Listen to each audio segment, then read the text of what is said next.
which is an indication to me, having covered court, but Bob, you're the attorney, is that you don't have a defense when you take that tack. If you don't have anything good to say, you just don't say anything much at all.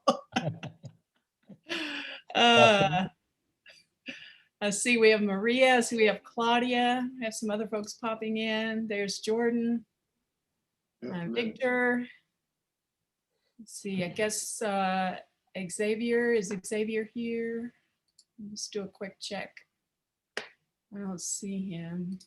I'll do video, such as it is. Good evening, folks. Howdy.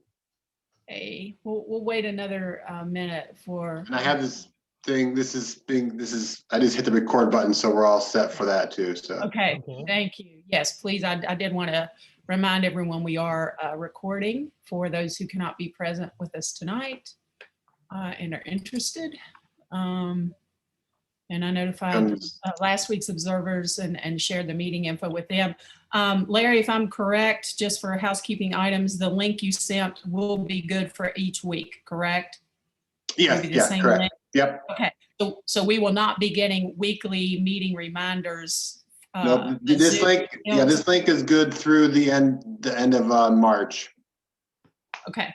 All right. So just an advisory word. Please make sure you put those things on your calendar. And he also included a link where you can do that. Of course, I know we'll be sharing information and I'll be sending reminders, but just hang on to that email from Larry so that you'll have the meeting details for the rest of our time that we're gathering. Okay, do we have? Okay, there's Xavier. Hello, good evening, everyone. We are already recording. Maria sent some information since it does not, she indicated it does not touch on the nominating committee. And that's those are the two items we're discussing tonight. Then I will go and read through that and pull the relevant materials that touch on the elections process and so on and so forth and add those to the documents we already have. Bob sent some information as well, backgrounding information on how the proposal from 2 years ago was put together, some of the discussion and thoughts at that time. I confess I was watching the impeachment proceedings and did not read through that ahead of time. So where shall we begin? Because this is your task force, not mine. Let me urge all of you to watch, well, it's not really a video, it was stored on YouTube, but no video is there, only the audio of the December 11th, 2017 meeting, where the board spent about 45 minutes discussing how the nominating committee should work. Okay. I have a question there. It's a lot of material to get to kind of consume in less than 48 hours, so to speak. And I started listening to that meeting, Robert, and I would really like, I plan to listen to it all, but time just got away from me, unless, you had. And I don't expect that you would have done that. I didn't get the link to the Google Drive until today. And so I went through and put that stuff up as No, I'm saying that it gives me context. I just didn't get a chance to get through enough of it. I understand. And I find it all fascinating and will contribute toward any decision I think that we have to make, because there's historical context there. So we do have opportunities to come back and revisit. If we don't feel like what we have tonight is in final form, and I doubt that it will be, there are meetings where we can come back and make revisions. So I'm not expecting everybody to turn both these things around on a dime. I do hope we will go through and cull what we think is relevant to keep in terms of the scope of each of those two items, and maybe delete what we don't think is relevant or appropriate for the nominating committee which is our fellow SPJ members to do. So I'm just putting that out there. And then also I did check with Matt. He said if the board approves a proposal at its April 17 meeting, he would have no problem having that govern the 2021 elections. I know that was a question from last week, and I promised to get the answer to that.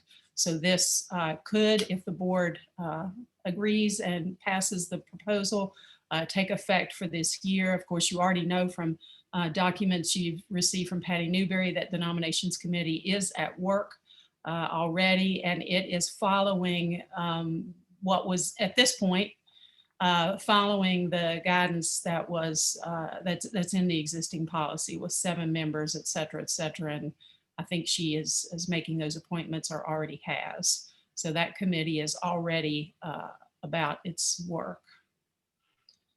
All right, where do we begin? Go ahead, Xavier. Yeah, and I have a lot of questions tonight. I must inform you ahead of time. I'll make them brief, okay? But if the revisions are to take place after, let's say they approve them, you said in April? If they approve them in April. If they approve them in April, does that mean, case in point, that one provision about folks, anyone being able to nominate themselves 6 days before the election, if we do away with that, how does that affect this election cycle? It probably cannot happen until next year's convention, not this year's, because it requires a bylaws amendment. Mm-hmm. Okay. The bylaw, any bylaws amendment has to be circulated to the membership at least 60 days before the convention. And it is theoretically possible to change that. But whether it would happen this year is, I think, a close call in terms of timing. You know, they might consider it, they might direct, I mean, it's a minor amendment to the bylaws, but whether the process, that process is the most cumbersome, okay, because it takes that much time. That's one of the reasons why the bylaws committee has moved as much as possible out of the bylaws and into policy, because policy can be changed almost instantly on a board vote. But if the board wants, if somebody wants to change the bylaws, it goes to the board, then it has to get to the membership in time for there to be a vote. Thank you. How that plays out in timing, I don't know. Thank you, Bob, for that clarification, because the role and mission of the nominating committee and the function, the procedural aspects of the elections function are still in the bylaws. And thank you for that reminder that delegates do have to approve that. Whereas if it's just strictly for the board and their policy, they are the only ones who have to approve it. Okay. But I think it would I think it would be a most difficult task to take that out of the bylaws, because that would vest almost 100% of the power with the board, and I'm not sure the membership would be comfortable. Well, no, I think that that's a lot. We as the bylaws committee did not want to necessarily want to have that provision there, that you could do that up to 5 days before. But in 2011, there was already opposition to one member, one vote. Mm-hmm. And we came to the conclusion as a political matter that taking away the ability to nominate from the floor was in terms of tradition at SPJ, was a big enough step. We didn't want to go any further than that and alienate more delegates. So we left it with that 5 days, because the mechanics of creating an electronic ballot was difficult for the staff if they had to do it on the fly at the convention. So we backed off a little bit and said, we can't have it on the floor. But I don't think there's any real resistance within the board or the bylaws committee to eliminating nominations or setting the deadline for closing nominations earlier, much earlier. The reason why I'm hopping on that is because if we come up with some sort of a solution to vetting candidates, it's quite difficult to do that in 6 days. And that's the type of burden that I don't think we want to put on the staff and the committee to come up in 6 days to vet. Because if I'm a candidate with nefarious intentions, I could wait until the 1 minute before the deadline and cast my hat into the ring and just cause all sorts of confusion. And Well, that in fact has happened. yes, Okay? and But there have been almost no nominations that close to the deadline in the past 9 years. yeah, but that's not to say that it may not happen in the It future. can happen, and it did happen 2 years ago. And that's why we're here to kind of circumvent anything like that happening, I think. But that's something that kind of sticks out to me. Yeah, but if we have to survive that for one more year, that's not a big deal. We have much bigger problems to deal with as a practical matter than that one, because we can if we can't eliminate that in 2021, we can eliminate it in 2022. Okay, no, it's something, Yeah. since it's on the table. Right, yeah. I just think that we shouldn't just skip over it. It's something that maybe, if we can just take a look at it. Yeah. A lot of people jumped into the race in August last year. Right. Okay, and that, as a practical matter, it made campaign, well, to the extent there was campaigning, it made the campaigning that much more difficult. Okay. But that's a campaigning issue. That's not a nominations issue in Right. terms of that timing issue, timing thing.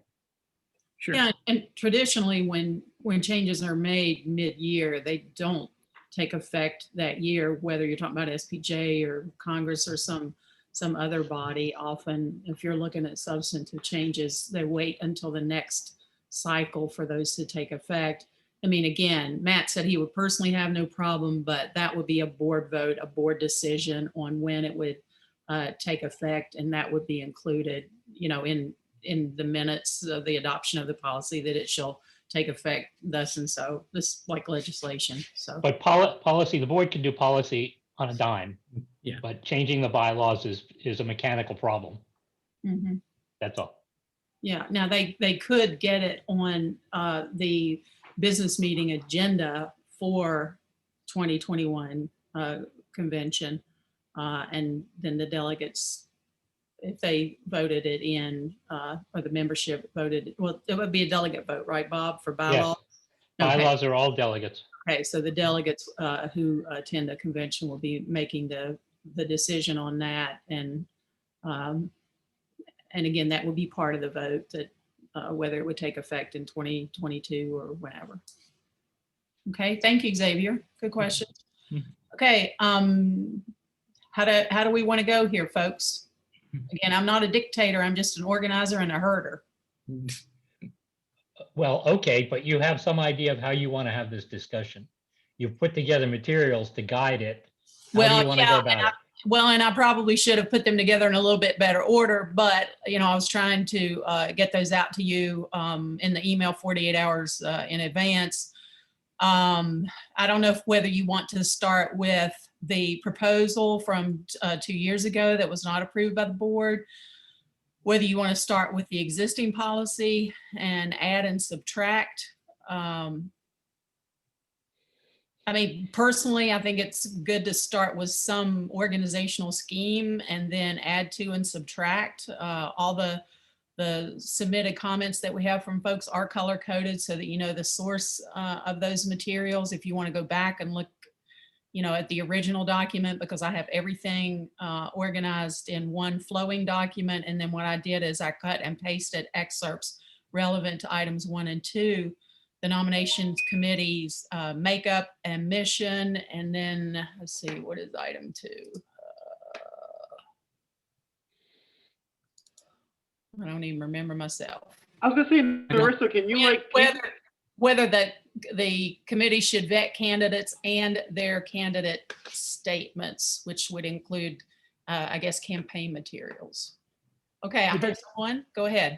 Oh, it's Jordan. I was gonna say, can you share your screen and just show us the document, or no? Did you all not get the Google link? No, we did. I'm just saying, like, it would be easier to see as we speak. Oh, yeah, sure. I'd be happy to do that. Here, I'll go ahead and make you the co-host as well, so you have that power. Okay, Can- that's fine, because I don't see a button to do that. I've You should used, soon here. okay, I so it think- says I'm the co-host now, so where do I go to share my screen? Should be Oh, there it dead goes. I center. see it. The green button. Ta-da. Yep. Okay, give me a sec, folks. I have a question for the group. Andy Schatz is is listening in. At the December 2017 meeting, there was a discussion about a Slack thread in which the board was discussing the issue of the nominating committee and how it would operate. Andy apparently posted some documents into that thread, and I have not gotten access to the thread. So I am wondering if we can allow Andy in to speak long enough to tell us whether he can provide us with those drafts. Is that the consensus of the task force? And who is Andy? I'm sorry. being a newbie here. Andy Schatz has been a Okay. member of the board in the past. He ran for president, secretary treasurer, is that right? Last time around. Yes. He was part of the discussion leading up to the reorganization. And he submitted some comments that are included Yes, I in see- the materials that we I see have. him. I see him. Yeah, in but the- there was a draft of a policy that apparently he put into the Slack thread that the board had used in discussion. And I've asked Linda Hall if that thread is archived somewhere so that we can get it.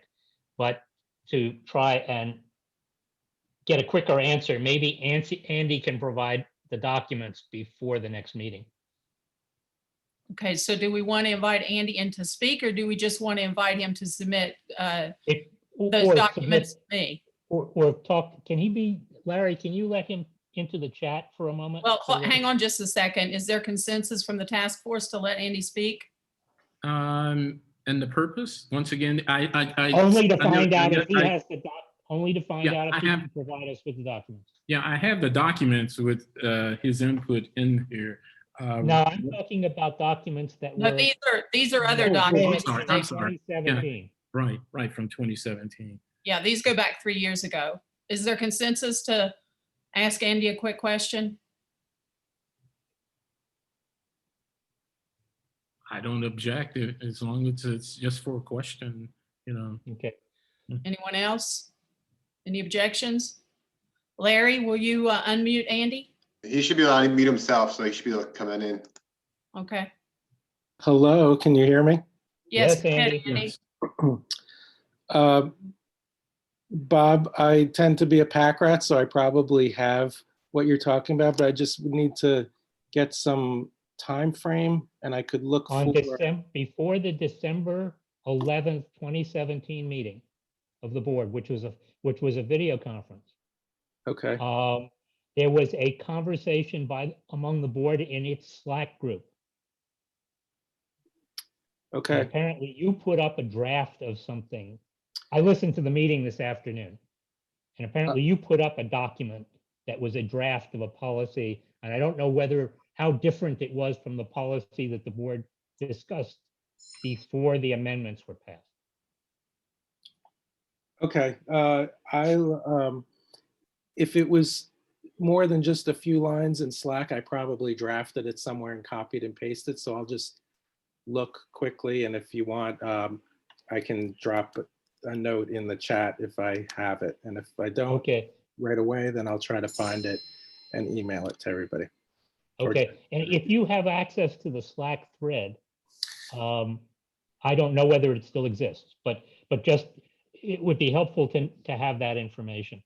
Okay, I'll look at the Slack channel as well. Okay, thank you. Thank you, Andy. Hey, Narissa, do you mind if I just maybe call timeout? Is it possible that we could take a slight step back in the sense that it seems to me that we all come into this with varying degrees of knowledge and awareness as to the history and the bylaws and the structure and who's proposed what over time. And some of us just aren't familiar really at all. I thought it was a really poignant note that Maria shared earlier, that she's been an active member of SPJ for several years. And it wasn't only until her involvement recently in this particular committee did she realize the role of the nomination committee, and that, you know, she's also a member with the Health Journalists Association, and they do it very differently. So it seems like we're sort of launching into some of the issues and some of the run up, but I mean, we may just need 15 minutes or whatever it takes here as we're in this sort of first meeting to just properly sync up. Like Xavier has some questions here at the beginning that he's launched into. And I guess for my own sake, because I think I'm kind of in the middle, like where I don't have the vast experience of you and Bob, but I've been around for a little while. So I guess like my fundamental question is, just so we're all on the same page, and sorry if it's kind of a dumb question for everybody else, but I'm wondering if I even have the right answer. Is it possible for an individual to run for a board seat without going through the nomination committee? Can someone do that on their own, or does it all have to go through that committee? The nominations committee is charged with ensuring that the member who wants to run is qualified to run. For most offices and for regional coordinator positions, the qualification is that the person is a member in good standing of SPJ, which loosely translated means they've paid up. They're a dues paying full member, not an associate, because associates can't vote, they can't run. But the person is either a professional or an academic or a student member of the society. Or retired, because we have or retired, like us. Basically, that's what the nominating committee historically has done. It's been the clearinghouse for accepting nominations. That's all it has done. In the reorganization, we outlined a procedure that would have given it a much greater role as a recruiter of talent for positions. But even under how we envisioned the new system, any person could be nominated even if they were not recruited by the nominating committee. But the nomination, at least mechanically, goes through the nominating committee. Okay, so thank you for that. But the short answer is no. That road has to go through the nominations committee in order for somebody to proceed in running for the board. That's correct. Well, Okay. theoretically, but those bylaws still allow for 5 days before. And Xavier's question is on point, that it's difficult for a nominations committee to do that. The issue, Victor, is it used to be that you could be nominated on the convention floor during the business meeting back before, when it was up to delegates only to elect. This is before one member, one vote.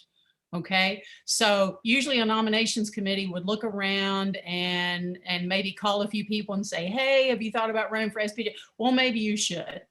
Okay, I got a couple of those calls. And you kind of decided what you were going to do. And it was a very kind of informal ad hoc policy, or at least my observation and interaction with it were. Then after one member, one vote, where you, because we were doing electronic ballots, you could not nominate people during the opening business meeting from the floor, because it would have been impossible to get the ballot prepared and out to members in a timely fashion and give them time to vote, and then to tabulate those votes and report that at the closing business session of the SPJ convention, because you're looking at the elapsed time of about 48 hours, okay? Because opening business meeting is often on that first day, that first afternoon, and then the last thing before you have the big meal and the president's banquet is when you get the election results and the new officers take their oath of office. So we've kind of been in this weird kind of nebulous halfway transitional period since that time. And that's what brings us here, and why Matt has convened this election task force, is to try to craft a clear policy that gives clear direction to how the nominating committee is chosen, who serves on the nominating committee, what its function should be, and to make it conform with what our existing bylaws are. Any suggestions that we think should be made in terms of changing those bylaws. So we're trying to get ourselves better organized and do a more open and less ad hoc style of running SPJ elections, so that we can identify talent, encourage talent, and maintain a record of those who maybe you don't want to run a particular year, but the next year things are different and you can. And so if there's some consistency within that nominating committee and some records saying we talked to thus and so on and so forth, then you can go back and say, hey, have you considered doing it? Because you look around, our leadership is historically has been pretty white. And so this is a good time to think about expanding the role of the nominating committee and saying, hey, let's identify and nurture some talent. Let's talk to some people and say, you should consider running, and work with them a little bit, point them maybe towards some resources where they can get some training and some things that they can do to raise their stature at the national level, and then run an election and conceivably be elected. Does that help a little bit? Yes. Okay. Yeah, thank you. No problem. Anyone else? And Bob, I'm not retired. I may look old and worn out, but I'm still very much active in the workforce. Okay. I can't afford to. Okay, other questions? Point of order questions or backgrounding questions? Let's go back to your first question. How do you want to proceed? Well, again, I'm anal retentive, and I like to start with something that's already in sort of an organizational form. And this, let me double check here. I think the gold one is from the existing document. Okay, no, this is a draft policy from 2 years ago. So we can start here with the draft policy from 2 years ago, or we can start with the current policy. The draft policy from 2 years ago, I think, is maybe a little more consistent with where we're trying to start today, because it is a little more explicit. The current policy, not quite so much.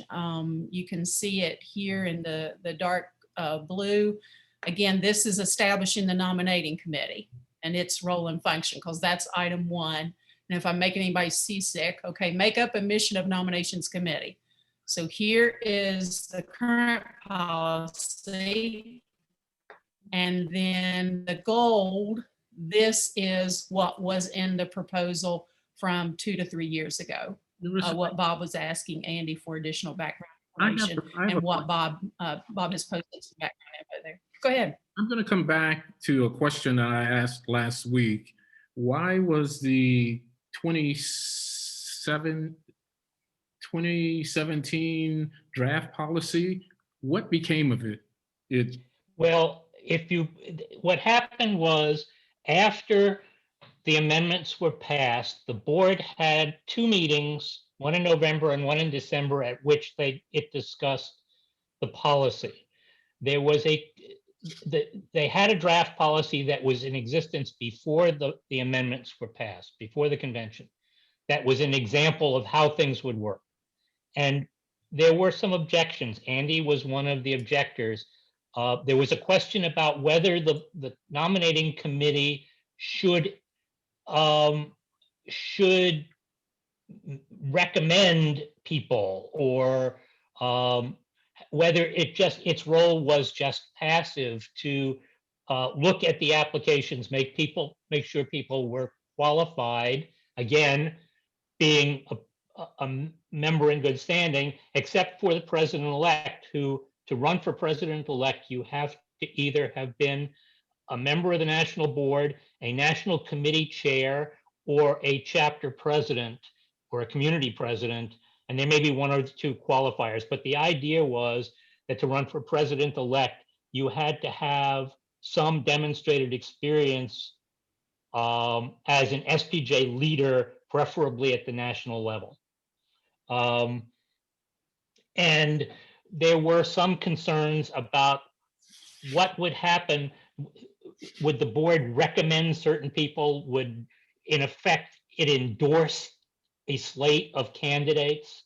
And if it endorsed the slate of candidates, there certainly would be the perception, if not the reality, that it was the Good Old Boys Network that was putting forth a approved slate, and anybody who ran against that slate had a lesser chance, had a harder time winning.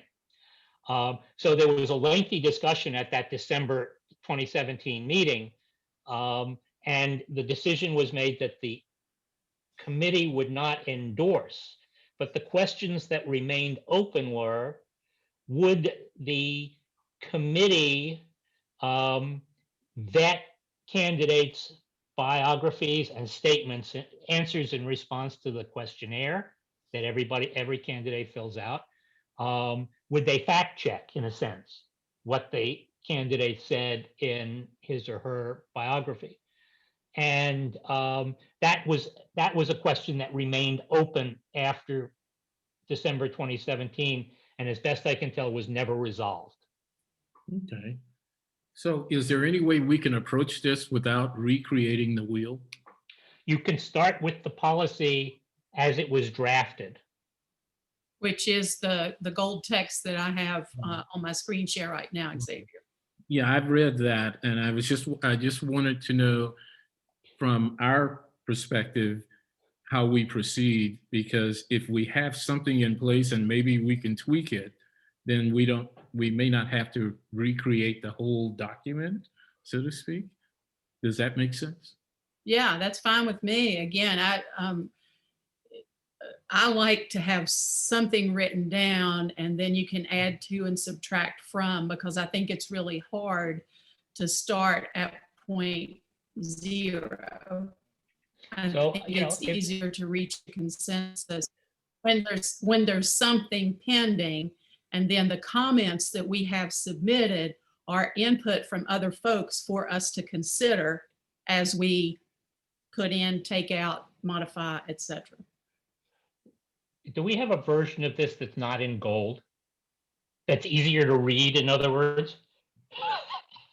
Well, no, but I was trying to figure out the best way other than making it all one long black document that people would have to read. Well, this came from this. I understand that, but it's difficult to read. Well, anybody who's got access can cut and paste into black. So this is only the portion of the proposed policy that deals with the nominations committee, because it was my understanding from last week's meeting that we wanted to break it down and discuss by individual topics rather than starting with a complete proposal and going forward and back. No, the policy I'm talking about is the draft that only dealt with the nominating committee. Yeah, that had my comments in it. It wasn't a piece of it dealt with it. It was only the policy only dealt with the nominating committee. That I provided a copy that was a Word document with some comments typed into it, I believe, or it was a PDF that was made from a Word document that had some comments from me and a couple of other people, and some edits that were proposed. Well, Bob, these are at the top. Okay, this was the memo, the 2-page memo that you sent, Matt, and I pulled out the parts that are relevant to the nominating committee. Right. And I'm talking about this is the 2017 document. That's this right here. That's this right here. Okay, so hang on. Let me see if I can copy and paste that into a new document. That's black text. Which I'm having trouble doing.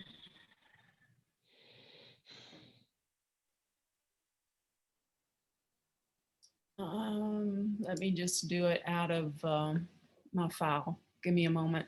I have too many files here, as you can see. Larissa, just from my vantage point, I like the color code because now well, as I was reading it, I could relate to the comments versus the actual document. And hey, I'm prepared to go. Jordan, Paragraph. join the meeting. Well, like I say, let me try to, our older Okay. eyes. There we go. There's the task force. Okay. Okay. All right. The So heading of the item document was one- nominations to the Board of Directors. Yeah, I'm working on it, Bob. Just give me a Okay. sec here.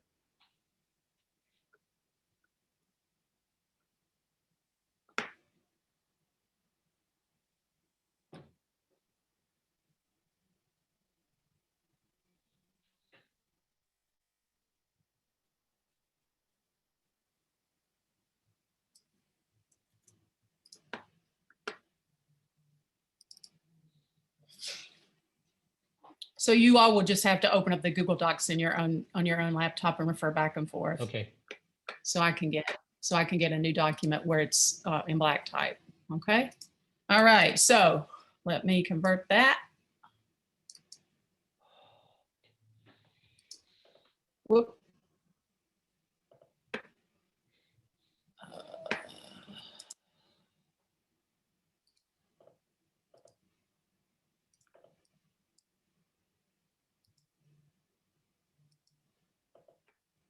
And I'll go ahead and make it serif because we know that serif type is easier to read than non-serif, as I always am trying to teach my students. Okay. Now let me X that out and let me zoom. Oh, well, that's already at 200%. Can everybody see that all right? Am I still doing screen share? Yep. Can everybody see Yeah. that okay? Yeah, we got it. All right. All right, so here we go. This is the roll. 7 members, and this delineates who those 7 members should be. Serve a 2-year term staggered so that there is a carryover from the previous year for that institutional knowledge. And appointment by the board of directors, not necessarily by SPJ national president. Right. Well, yeah. And the thing that if we're going to talk about changing that, one of the things I would change in that is that the chair should not be the immediate past president. I agree. Okay. So the nominations committee chairman be appointed by the board of directors. In accordance with the bylaws, the chair may not be an officer.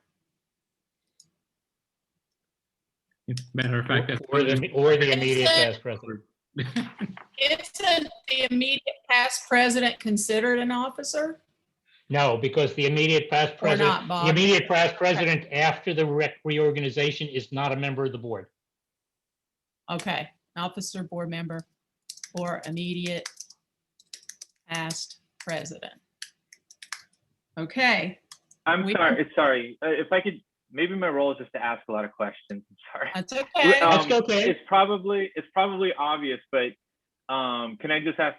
So just so I know, what is the downside to having the past president potentially serve as the chair? What are we trying to avoid there? One of the things I think we're trying to do, what we want is this committee to have longevity, because as one of the goals is for it to develop a bench of potential candidates over time. The immediate past president while all of the members of this committee serve 2-year terms, the immediate past president only serves 1. And so it would be better to have a chair who can maybe serve over a couple of terms and maybe be the chair for 3 or 4 years. I But the see. immediate past president can only be the chair, can only be there for one. And what we want is longevity. Seems like Sam. Well, I think there are also some, I'm just going to be candid here. I think there are also some concerns that an immediate past president could be pushing through, you know, a good old boys kind of network. And as somebody who's been SPJ almost 30 years, you know, there was a good old boys network. There were heir apparents. There were some who were knighted by older members. I know of at least one past president who said that there was an expectation that when you ran for Secretary Treasurer, when you started on the ladder as Secretary Treasurer, President-elect, that you went to this one person and asked permission.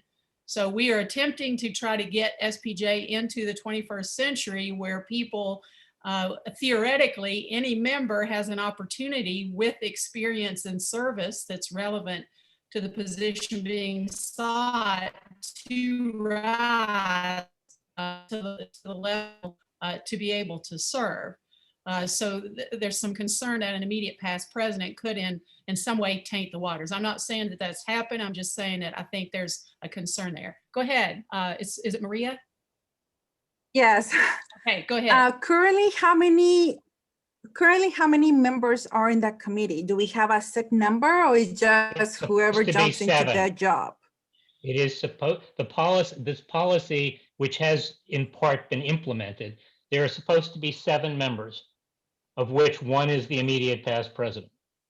Okay, but that's the policy that we're discussing. Like, for example, for the 2020 election, how many people were in that membership on the nominations committee? Do we have There 7? were only 4, because until now, every president, one of the unfortunate things that happened is the reorganization took effect over a 2-year period because the board made a decision that people who were elected the year the amendments were passed would be allowed to serve out their terms.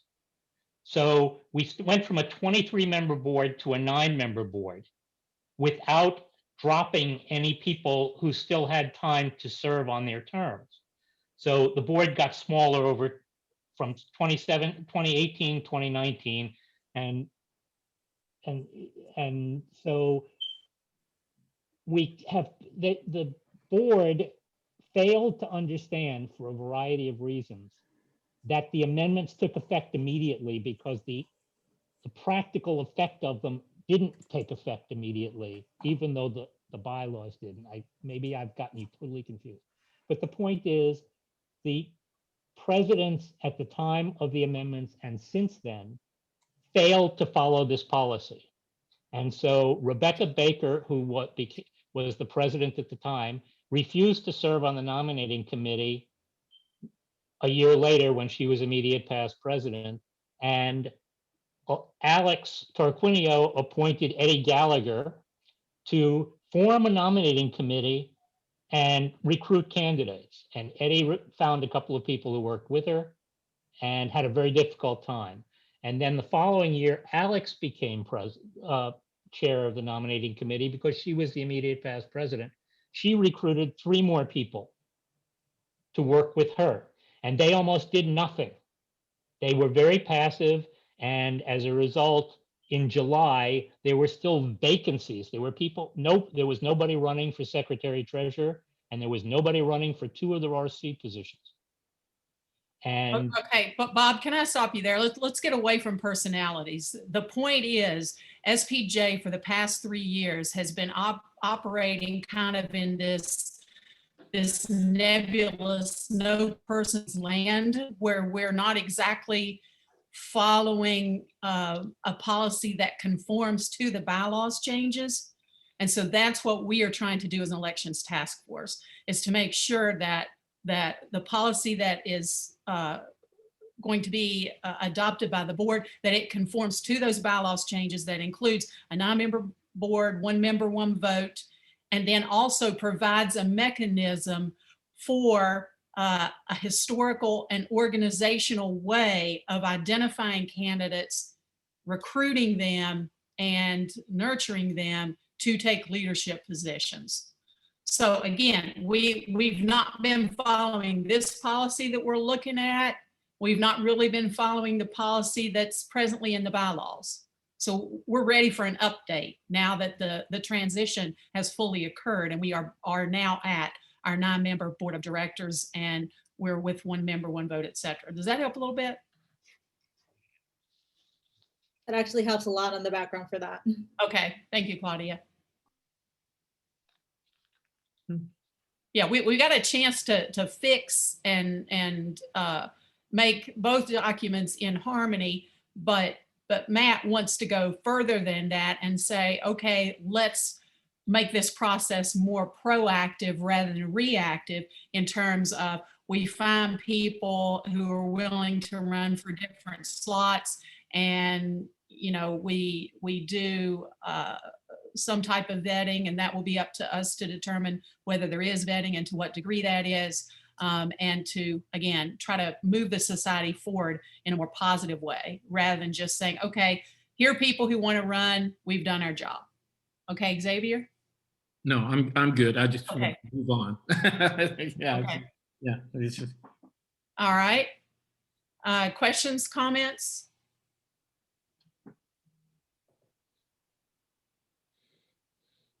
Okay. Do we want to look at paragraph by paragraph? What, look at what? Do we want to look at paragraph by paragraph? I mean, again, yeah, I think that. I mean, I'm not trying to be wishy-washy here, but as I've tried to make plain, I'm not a dictator. That's not how I think things should be by consensus, because if we're in agreement with what we present to the board unanimously, that gives more strength to the document. I also think it means that we have prepared a better document.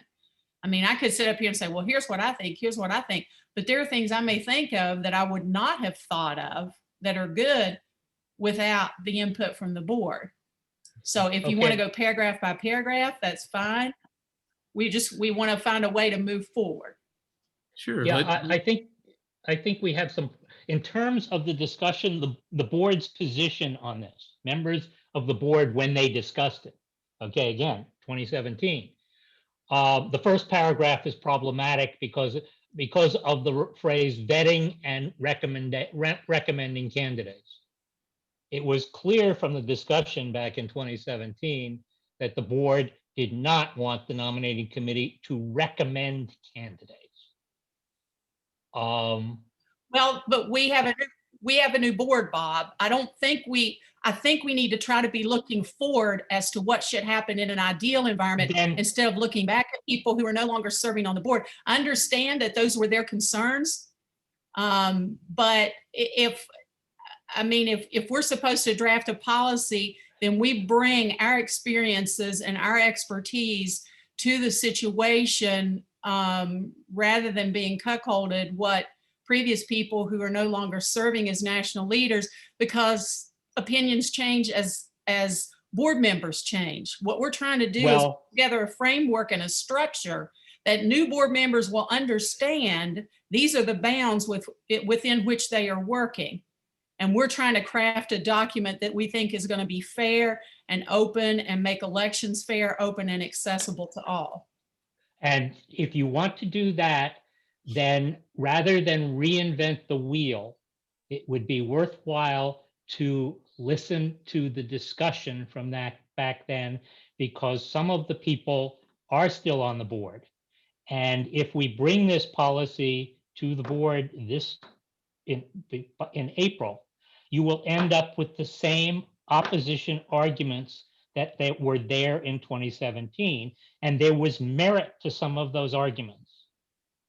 Okay, so other than to reinvent the wheel and say we're going to try and do this same thing again, then it's worthwhile to be a little sensitive to the arguments that were raised before. I understand that, But this is And not. let me try to this- explain, let me try and this explain is the not- objection. May I interject here? Yeah. How about- Bob, since we need to hear from some other folks, okay? I respect your role and I'm glad you're on the task force, but we need to give some other folks a chance to contribute because they're here because they have things to contribute. Let's do this because I think we have yet to settle on a procedure of how we move forward.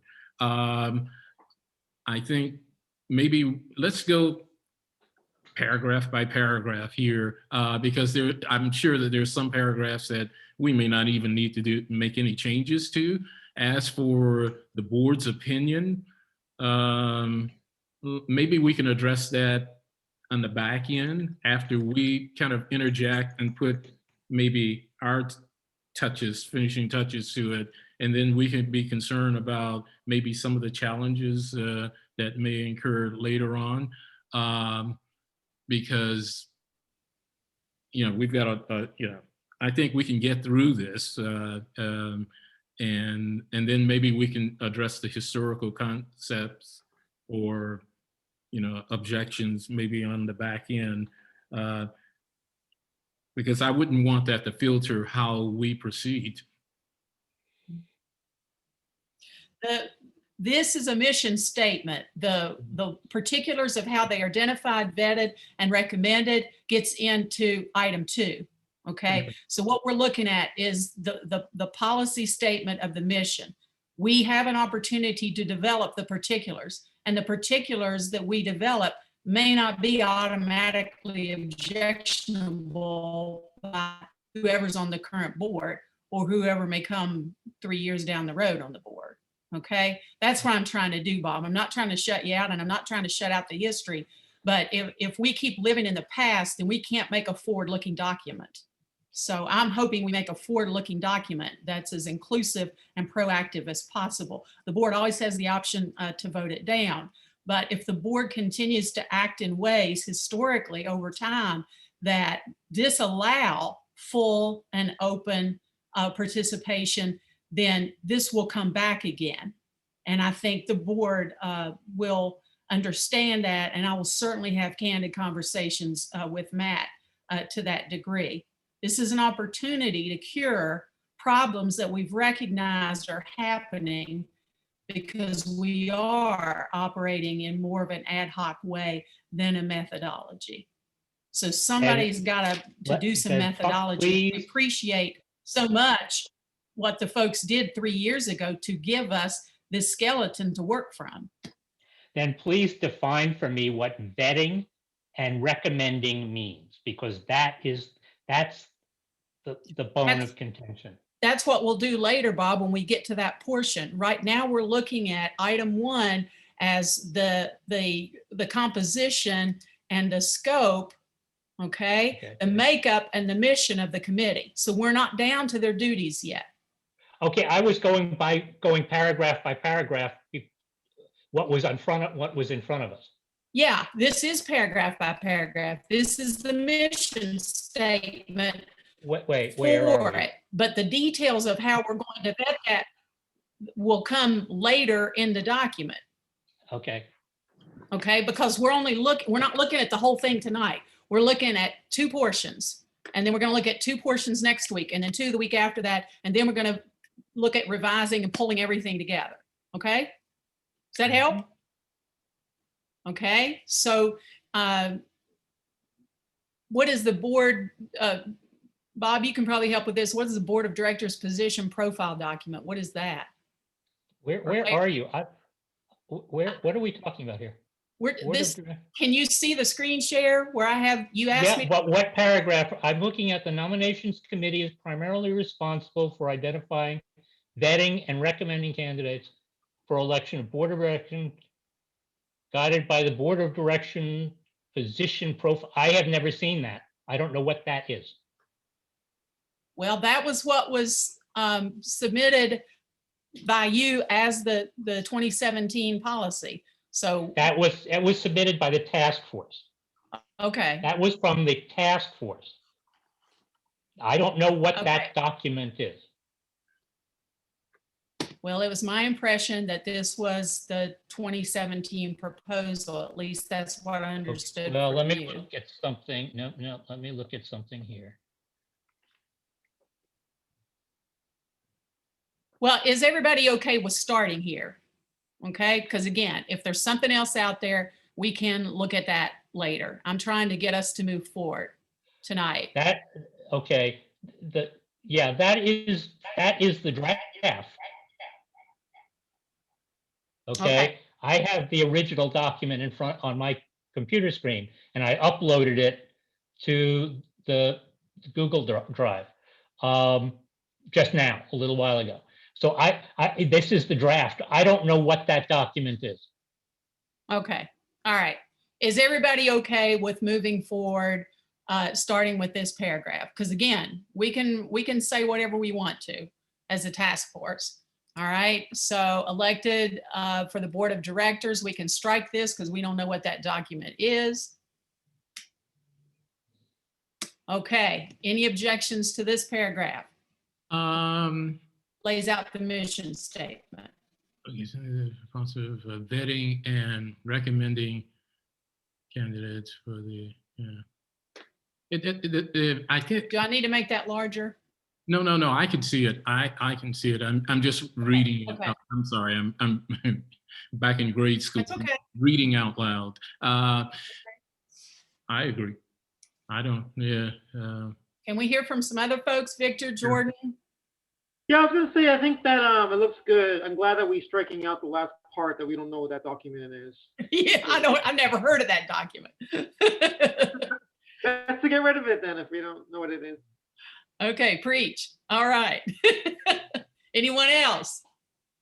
I may be opening a can of worms to something, but I'm just don't feel comfortable with having recommending in the first sentence.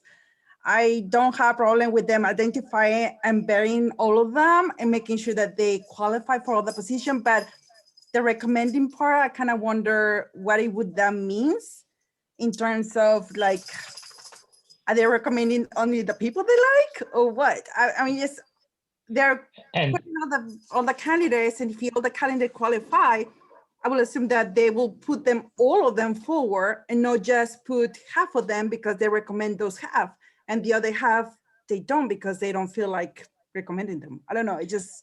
And that was the problem that the board struggled with and was very uncomfortable with, recommending. How about if we change it to presenting? Because their role as the nominations committee is to present a report to the board of directors of the work that they have done. And then when the candidate announcement time has expired, and then also they submit a report that is included in the board's packet for the convention. And that includes reports from all committees that become part of the board book at that. Narissa, how about vetting and recommending qualified candidates? Because if you're vetting the candidates, obviously those that don't qualify will move on, and those who don't, I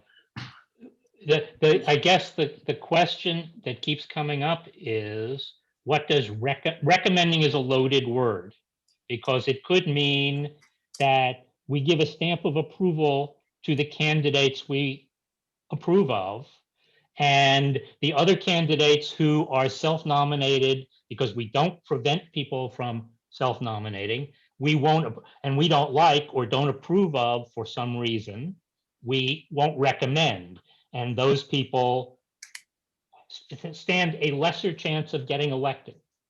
Well, if by, the word vetting, what does, vetting means that we're going to look at qualified candidates. And after you vet anything, you have to make a recommendation to move on. There's no reason for vetting something if you're not going to recommend a qualified candidate. I know we're in the weeds here, but yeah, and I understand, and I think vetting is fine, although it's a nebulous word. The problem was recommending, because that implies that somebody gets pushed to the top of the pile. Okay, Over. we can take out recommending and just put vetting and presenting a list of qualified candidates. So we take out. That's fine. Maria, does that meet your concern? I feel more comfortable with that wording for that sentence. Okay. Thank you. Okay, anyone else? Okay, then let's look at this paragraph. The nominations committee shall consist of 7 members, the immediate past president of the board of directors. Again, I think that's for institutional knowledge's sake is why that was included. A current elected board member, a regional coordinator. These are the positions that were formerly known as regional directors. So we have 12 regional coordinators who are liaisons between the chapters in their region and the national board. So they're supposed to pass along concerns. A student member, because we have so many campus chapter members, and 3 at-large members to be appointed from an SPJ committee, community chapter, or other SPJ constituency. So those at-large members could be someone who's already serving on an SPJ committee, someone serving on an SPJ community, someone serving with a local chapter, or some other SPJ constituency. Now, I don't know if SPJ constituency is a little bit too vague. Do we have anybody who's part of SPJ who would not be part of a chapter, community, or committee? Or could we just say other SPJ member? 40+% of SPJ members are not chapter members. You know, so it's whatever group of people. It could be somebody who lives in Swaziland who's an SPJ member. You know, the point is, it's trying to get to a diverse, make this committee diverse in whatever way. The only change I would make to this is a precision issue, which is the immediate past president of the society. The immediate past president is not a function of the board. It's an officer, and a former, not an officer anymore. Okay, so of the society. Okay, yeah, I'm a little fuzzy with constituency because we partner with a lot of other groups. I don't think somebody from RTDNA needs to be on the SPJ's nominations committee. I think it needs to be clear that it's a member. So nominations committee shall consist of 7 members, the immediate past president of the society, a current elected board member. Didn't you just mention that we were going to take out the immediate past president?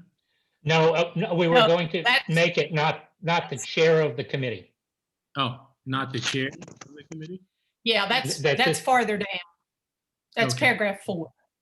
Okay, Right. so this is just the composition membership of the committee. Okay. Okay, so let me highlight this so folks can take a look at it.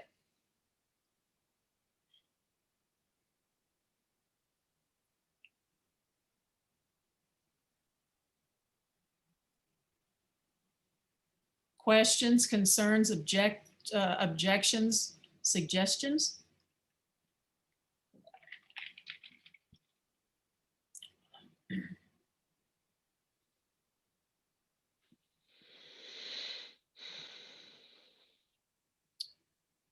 Are we ready for the 3rd graph? Yes. Yes. Okay, thank you, everyone. Committee members serve a 2-year term to be staggered in year 1. Half of the committee will serve 1 year. Student members will serve 1-year terms. I think the rationale for student members serving 1-year terms is they tend to be transient. Plus, if we're choosing a student, it's probably going to be a student who's at the junior or senior level, who's had experience with SPJs, why they would be invited to the committee, and they would have graduated. So in the first year, as it says here in year 1, half will be appointed to 1-year terms and the other would be to 2-year terms. And then the next year, the other half would be appointed to 2-year terms and moving forward. Everybody okay with the 2-year terms? I mean, in terms of, you know, institutional wisdom, knowledge, okay. Yeah, the 2-year. All right, moving on to graph 4. And I mean, the only other thing I might say in that is that a person can serve more than one term.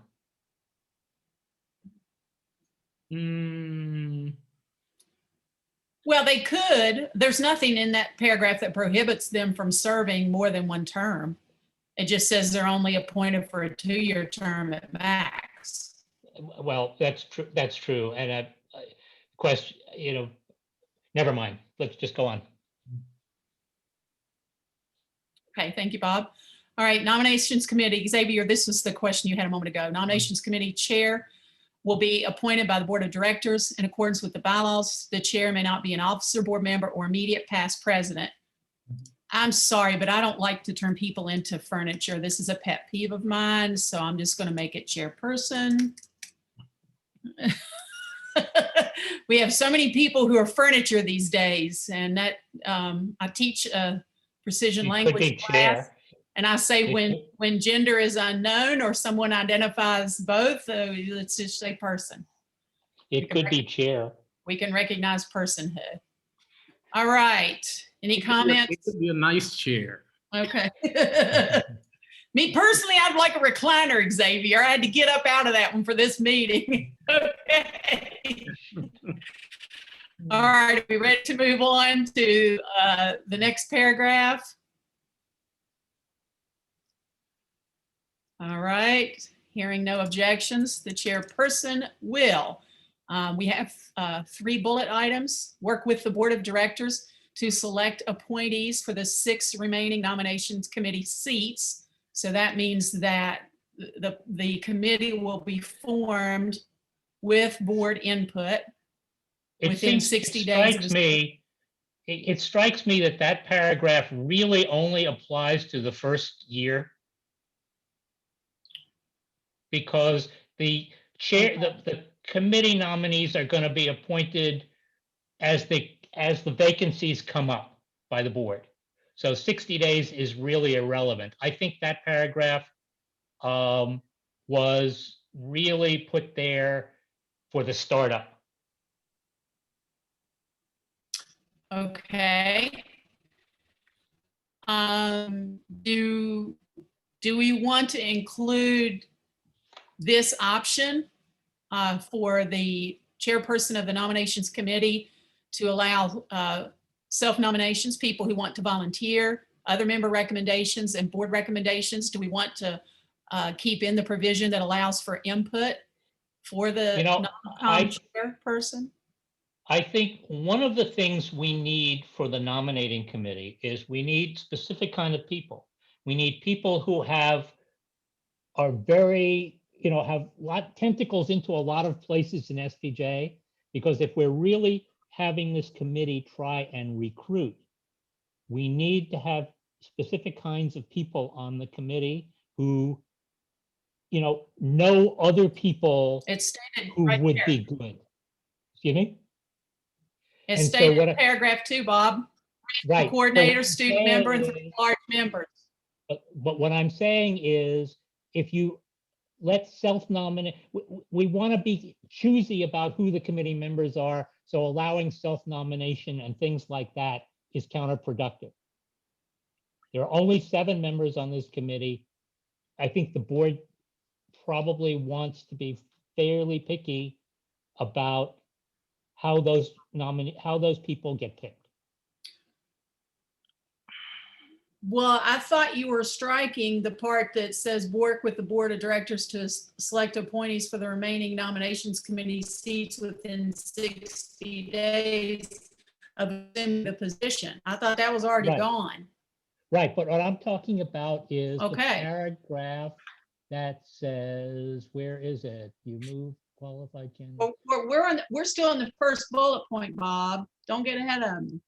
No, but it's the last sentence. The process should include, but not be limited to, self-nominations, member recommendations, and board recommendations. Okay, this is between the selection of this body should be between the board and the chair of the committee, and not Well, somebody could volunteer. heck, we all volunteered for this. So in a sense, we self-nominated ourselves. But the board, it's the board that's making the nominations. I guess I wouldn't go into that much detail. Again, I think that this is just the formation of the committee for the first time. And, you know, if it just said the chair will, initially the chair will work with the board to recruit people to be on this committee.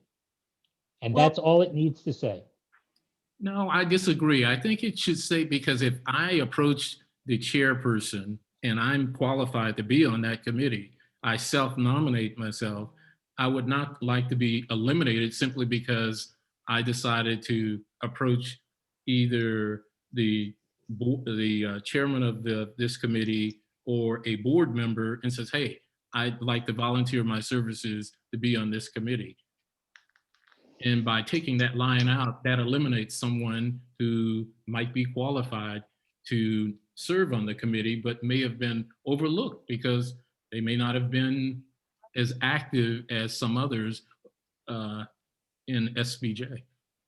But that's the thing. I think members of this committee are going to have to be people who are active because they know where the potential recruits are to be candidates. Well, that's covered up here in this paragraph, Bob. A regional coordinator, a student member, and 3 at-large members who are involved in SPJ committee, community, chapter, or other SPJ member. I mean, Okay, we're go ahead. trying to leave it as open as possible. And here it says you can self-nominate. Another member could say, well, you know, hey, I'm not interested in serving, but Xavier's awesome. And I think you should consider appointing him to the nomination committee. So I'm a member making a recommendation. Board members can make a recommendation. If we really want this to be an open opportunity for anyone to conceivably participate, then the reason we have one member, one vote is because we don't want everything vested in the power of the board of directors or even within the delegates of individual chapters. We wanted to democratize it by going to one member, one vote. If you take that part out, that's going against I don't see the first sentence, which is the chair and the board will work together to pick the committee, precludes somebody going to any one of those, the board, or going to the chair and saying, I would like to be part of the committee. It just doesn't exclude that. I just don't think it's necessary to go into that detail. And that's all I have to say. So go on. You know, if the group feels that they want to do it, go ahead. I'm just telling you what my thought is.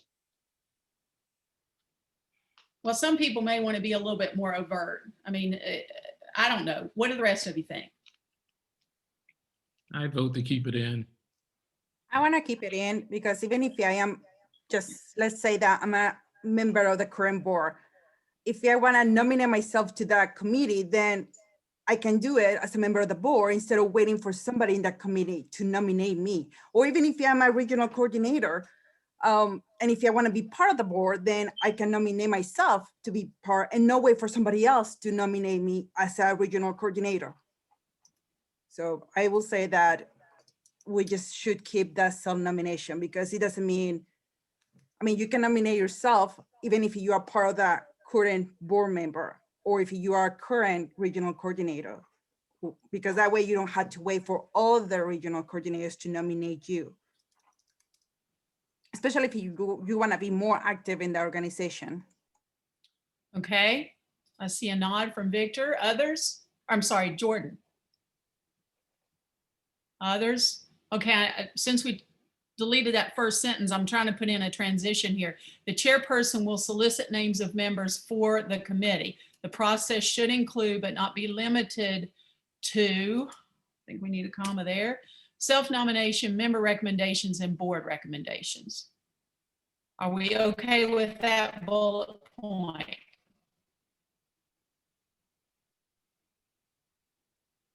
Okay, bullet point 2, distribute the, let me make that lowercase, distribute the policies and procedures of the nominations committee, SPJ bylaws and general instructions to committee members in a timely fashion. Do we want to specify what is a timely fashion or other thoughts? What's a reasonable timeline? Do we want to use 60 days? That's 2 Well, months. yeah, again, keep in mind that over time, this committee is going to have continuity. So it could just say 2 new board members when they become part of the committee. Because Well, old board members who are continuing to serve should already have those policies. yeah, but SPJ bylaws can change from year to year. So so old members may need to make sure they're aware of the new bylaws. Because some of the things that And- come up in this discussion that were bylaws changes, I was not aware of. But I don't, I would hope that somebody who is on this committee is keeping up. I mean, or say, at the first meeting after new members take office, okay, which means the first meeting after the convention, everybody should have the policies and the bylaws. Is the nominations committee appointed right after the convention, or is it appointed at the first of the year? Well, one would think that the cycle of SPJ, I know that they've just changed the fiscal year to a calendar year, but the cycle of SPJ tends to be from convention to convention. So committee chairs for most committees are appointed by the new incoming president and board. Okay, so the likelihood is that vacancies on the board, every 2 years, are going to come up at about the time of the convention, Okay, as a practical matter. okay. So if you I agree with assume- that. If you assume that the cycle is from September to September, then the first meeting after the new board or the convention is when everybody should have that stuff. Okay. Is it all right to put in within 60 days? That gives a little bit of a cushion and, I know after 60 days convention, I'm from, kind of like but SPJ'd out. 60 so days from when? When you say 60 days. Of 60 appointment. days from when? Of appointment. Well, but appointment, yeah, I guess I would make it sooner than that. But that's just me. Well, you can always do it. You can do it the next day. We just want to make sure Right. that they get it well enough in advance Yeah. that Mhm. before they start the work, that they have it in hand and they've had an opportunity to review it. Others on the task force, please speak up. 30 days, 60 days, 15 days, 30 days, 45. Let's go with Not here. 45. Let's Can I split hear 50? let's go with 45. 45. 45. Okay. 45. Yeah. That's Yeah. Well, I about mean, the- I would just say Because- that I think it's a really good thing that we're just going beyond timely fashion. So whether it's 30, 45, or 60, I think we're kind of splitting hairs. It doesn't make a difference to me, but I do like being specific.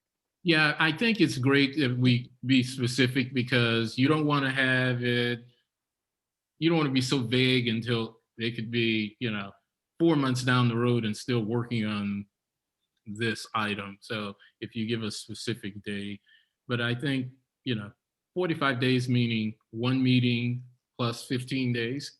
Mhm. Yep. Okay. All right with this to move to the third bullet point? Yeah. Okay. Work to ensure that the committee complies with its policies and procedures and SPJ bylaws. That should be ENSURE to be sure. We're not taking out a policy. Okay. Sorry, just taught that in my grammar class. Yeah. And again, this is the role of the chairperson Mhm. we're talking about here.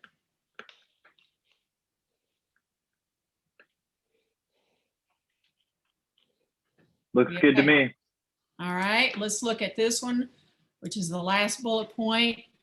conduct virtual teleconference meetings or conference calls as necessary to identify, vet, and recommend. We want to change that to present to be consistent with our verb in the first paragraph. Board candidates. Ideally, committee members should represent as many diverse viewpoints as possible to enhance the chance of identifying qualified candidates from all possible constituent groups and enhance the chances of having a board of directors that is diverse in race, gender, religion, sexual orientation, age, medium, referring to the medium, TV, newspapers that in which you're working, geography, and professional experience. So again, we're talking about the membership of the committee. So this goes a step further from their role in SPJ. This looks at them overall professional careers, et cetera, et cetera. So this would be in addition to those requirements.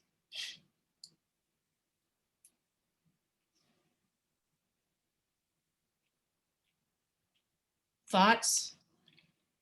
Suggestions? Looks good to me. Looks fine. Okay. Yep.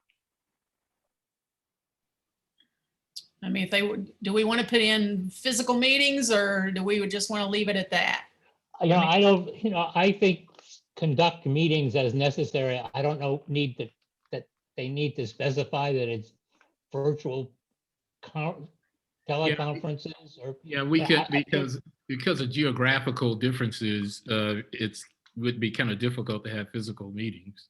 Right, but Yeah, I mean, specifying how they meet is, I mean, it's getting into the weeds, I think. Well, It's just sometimes that they will conduct meetings, you know. Well, every as major necessary. committee meets during conference. I don't know whether it's been tradition that the nominations committee be formed and a standing committee by the time that before people depart from conference. This would give an opportunity, but I mean, I'm good either way. Other As a thoughts? practical matter, the nominating committee historically has started its work at the beginning of January, and its work is done pretty much sometime before the convention. So does it meet at that point? Probably not. But the old nominating committee was just one or two people, and probably meetings were very informal. But the fact that they meet is one thing. The fact that how they meet is whether it could be email. They could be communicating completely by email without any problem. I don't think we have to specify the mechanics of meetings. Well, let me throw a wrench in here. Do we want to say recorded? So that there is a record of their meetings?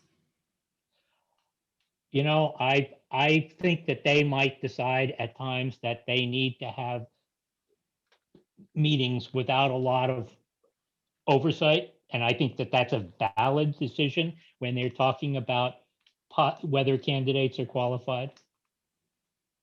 May we hear from others on the task force? The recorded meetings are not available to all members. They're recorded for pretty much the committee and board, correct? Only? I don't think committees, there's any repository of committee recorded meetings. The bylaws committee has had video conference meetings. We don't generally record them, although they're open to any member who wants to attend.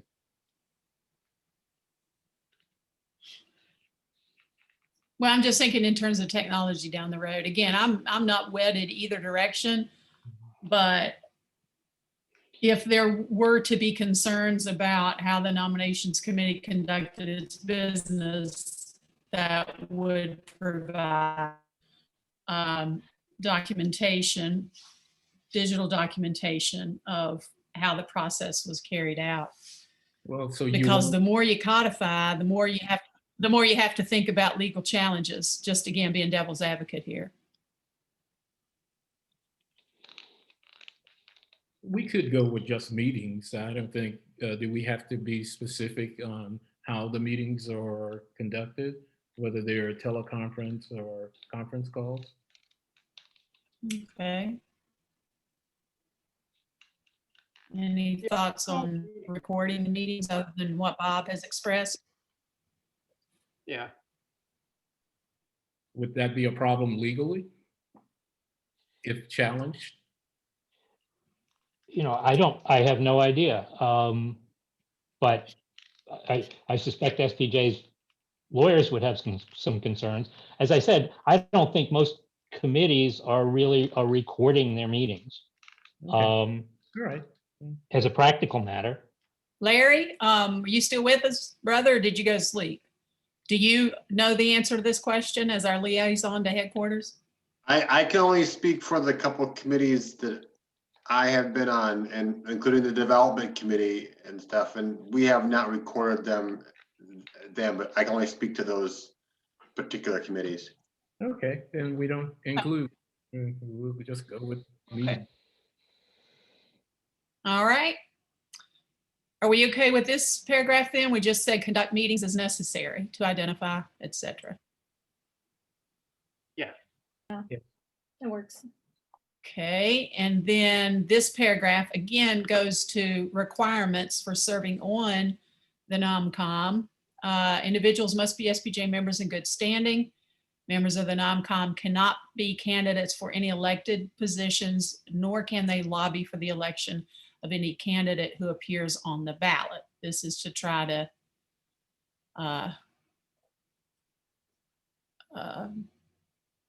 not have a fix in the system.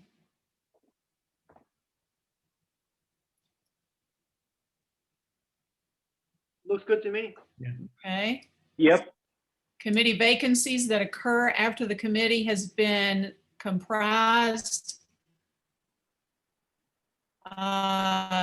maybe constituted would be better there. Will be filled by the chairperson of the nominations committee.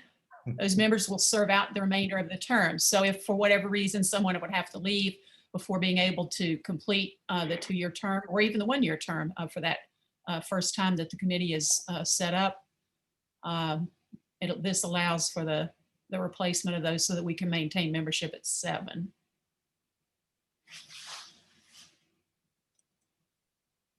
Questions? Okay. All right, to move on. Yes. Okay, now we're getting into policies and procedures. So this will have to do with how people are identified, vetted, and presented, et cetera, okay?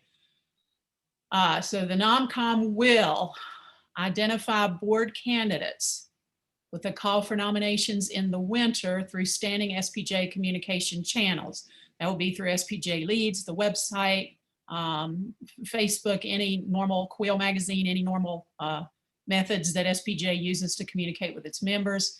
Candidates may nominate themselves, be nominated by a fellow SPJ member, or be nominated by a member of the NOMCOM. Candidates seeking a recommendation must declare their candidacy no later than March 31 to allow for proper vetting before publication of candidate bios. Well, we're back to the It's my recommendation. understanding that We're back to the recommendation thing. Wait, no, we're not.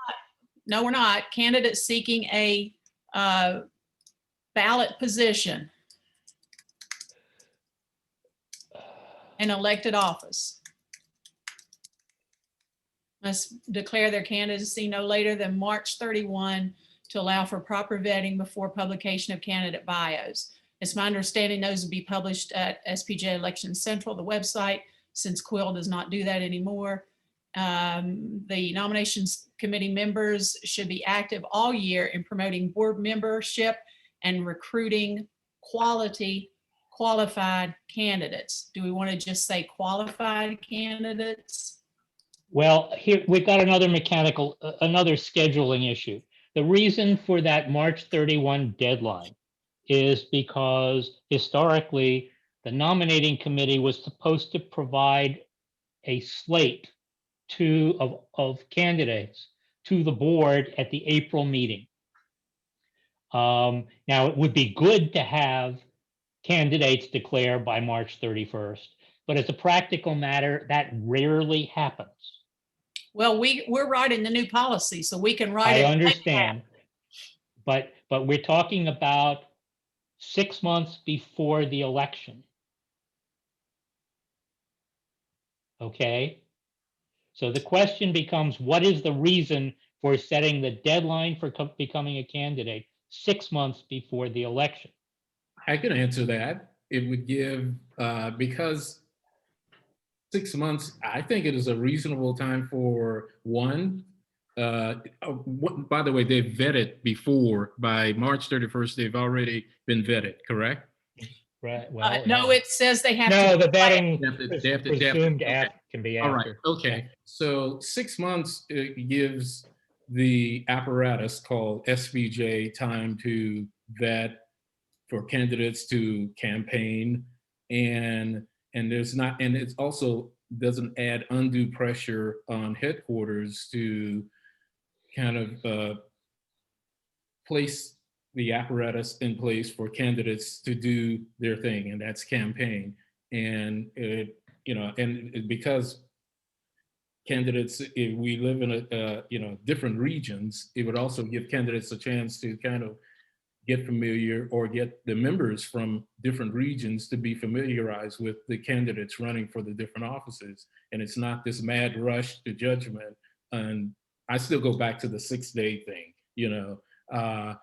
I think that 6 months is a reasonable time to have candidates campaign and for members to get to know their candidates.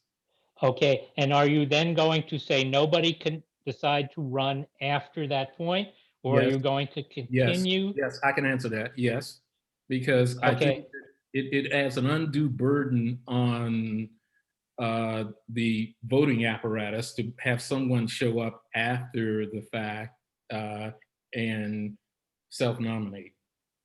Well, but what I'm saying is, what is the burden if it's August 1st? If somebody shows up August 1st instead of March 31st?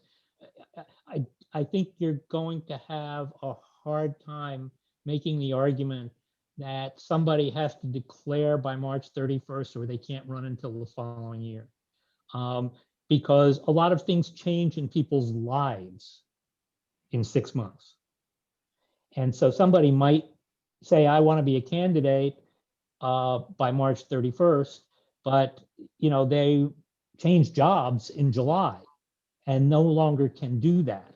Or the fact that somebody couldn't do it in their current job, but they got a new job in July that makes it possible for them to do it. So are you going to lock people in to saying, if you don't declare by March 31st, then you have to wait until the following year to run? I think that's a, Oh, go ahead.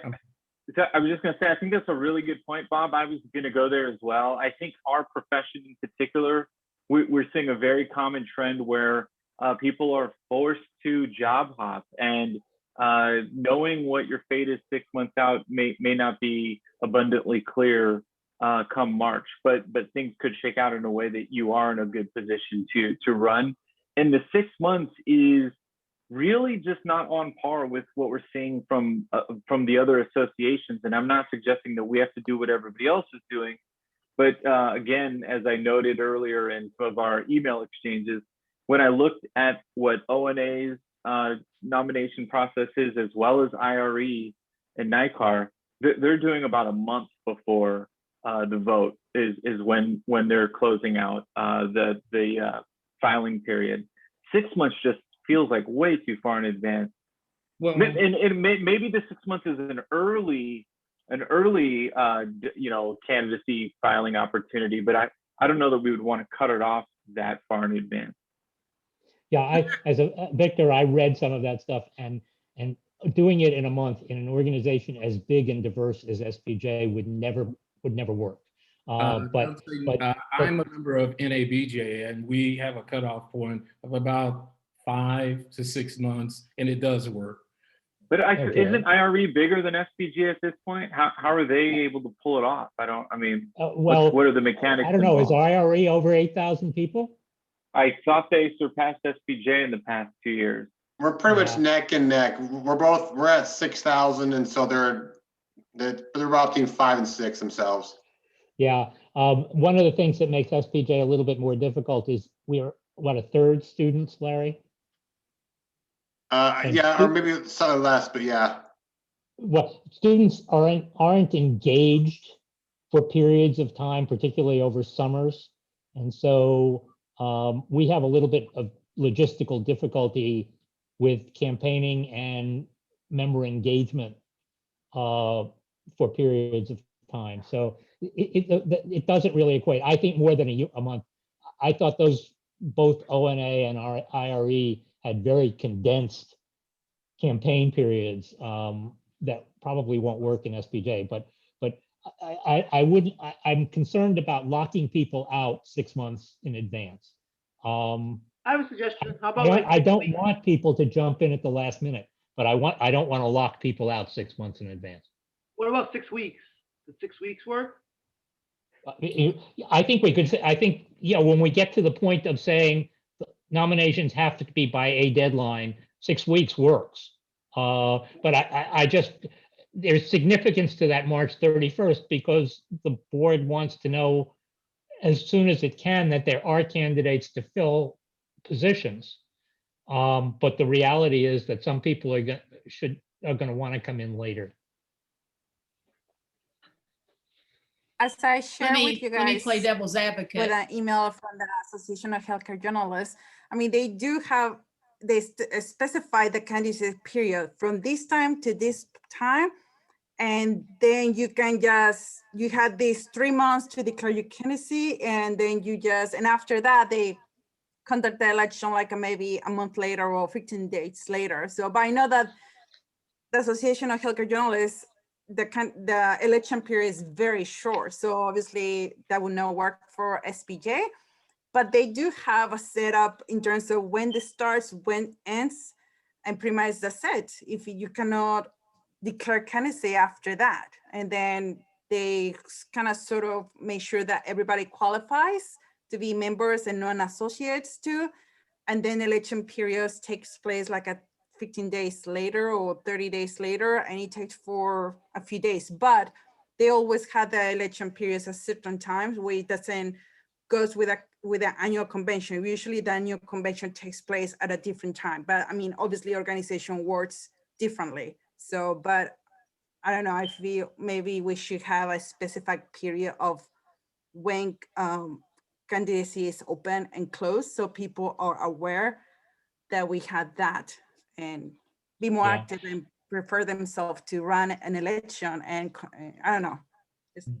When we get to the mechanics of campaigning, people who come in earlier are going to have the benefit, I think, of having better communications with the membership than people who jump in 6 weeks before the convention. But the reality is, that's a choice that people make. If they announce early, they're going to be able to campaign better. Let me play devil's advocate. If you're moving to a new job, to a new city, do you really have time for SPJ if you can't declare at least more than a month or 6 weeks? I'm not arguing that we should make it. I'm not arguing with the 6 weeks. Okay, I think 6 weeks as a cutoff is great. What I'm saying is, I don't think 6 months is great. If we're going to promulgate this process for the nominations committee, we have to give them time to do their work. And I'm not sure 6 weeks is time to do that work. Well, again, what is the work that they have to do? What is the vetting constitute? How much time does it take to vet somebody? And I don't know. Robert, you have to understand that we're all volunteers. So we don't, this process of vetting, it's not like, if you've got a job that you can wake up and just work on SPJ stuff. And as journalists, it ebbs and flows, as we all know. But we need to give the nominating committee time to process what's in front of them.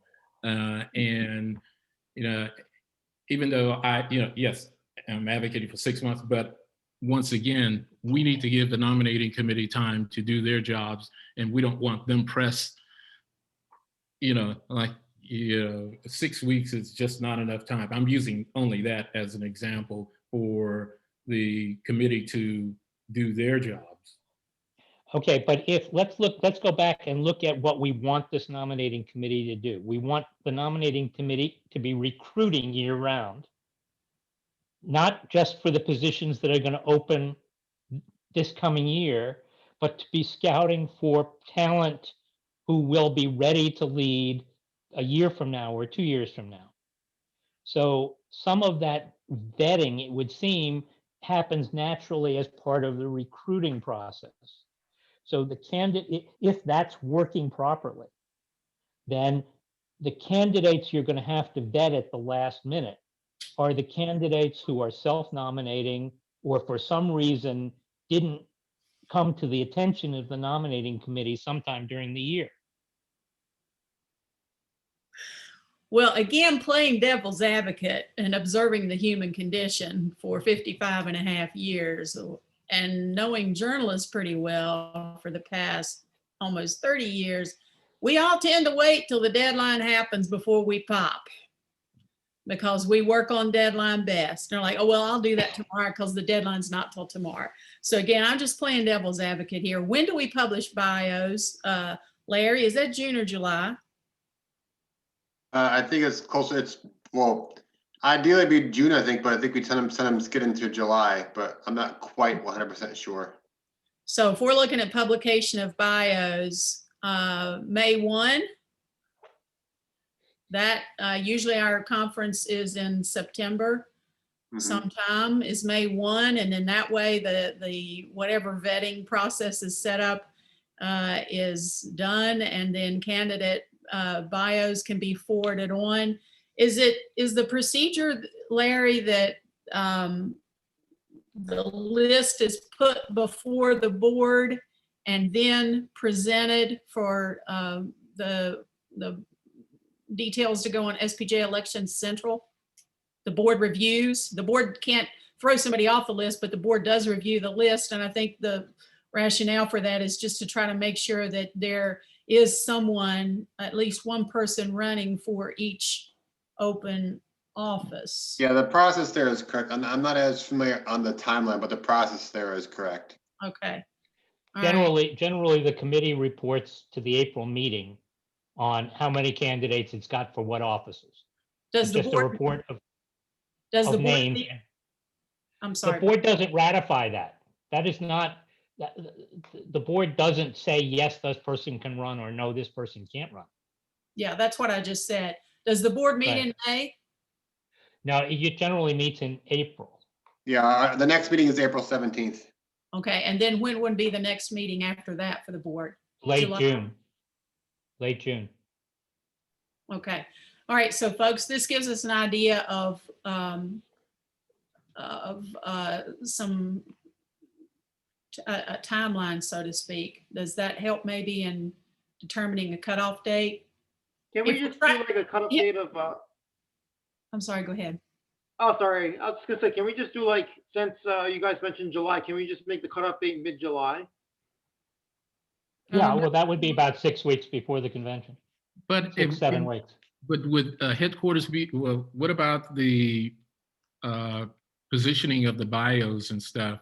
What sort of a timeline does headquarters need for that?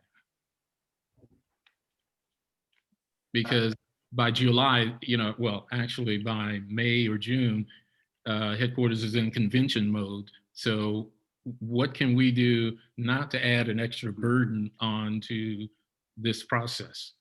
And I'd be glad to check on the timeline with the people that are part of that, the doers of that so-called task, and see what works best for them. And if the purpose of trying to develop a policy to make the elections process more open and more professional, then a lot of last minute grabbing does not seem to conform to the intent of what we're here for. Just an observation.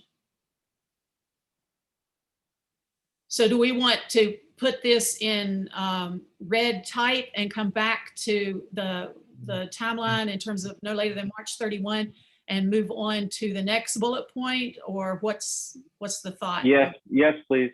Yes, let's go ahead and do that. All right, so I'm just gonna put that in red so we'll know to come back to that. Thank you, everyone. All right, so let's look at, again, this is the function of the nominations committee that we're talking about. Vet board candidates by requiring all candidates who seek a recommendation from the committee or who seek to have their names forwarded from the committee, that's part of a presentation, to submit a standardized candidate application form and complete a candidate interview. The form will request candidates' reasons for seeking election, SPJ background, professional experience, along with questions aligned with the board of director position profile document. Again, that must be the duties of the office as prescribed in board policy, aligned with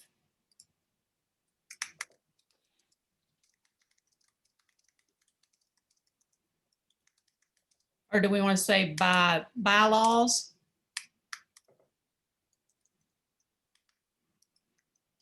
And board policy? Yes. Okay.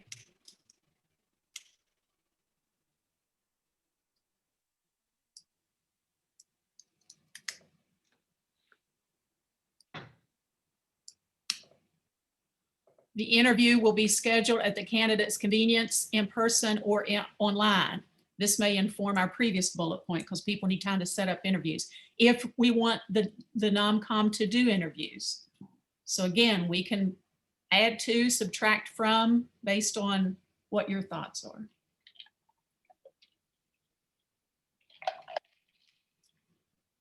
So quick question for,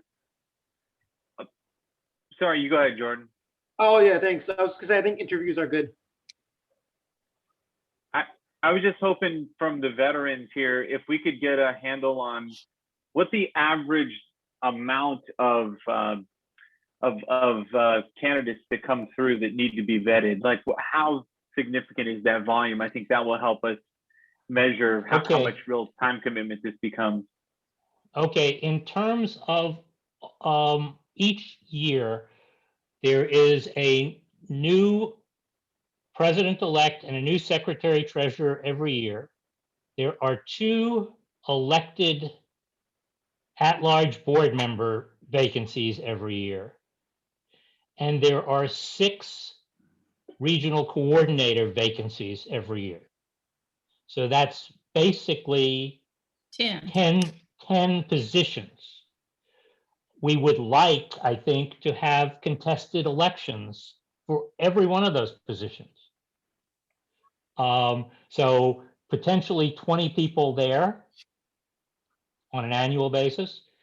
And there are 2 appointed directors, and it's reasonable, I think, to have the nominating committee try and identify people who might be appointed directors.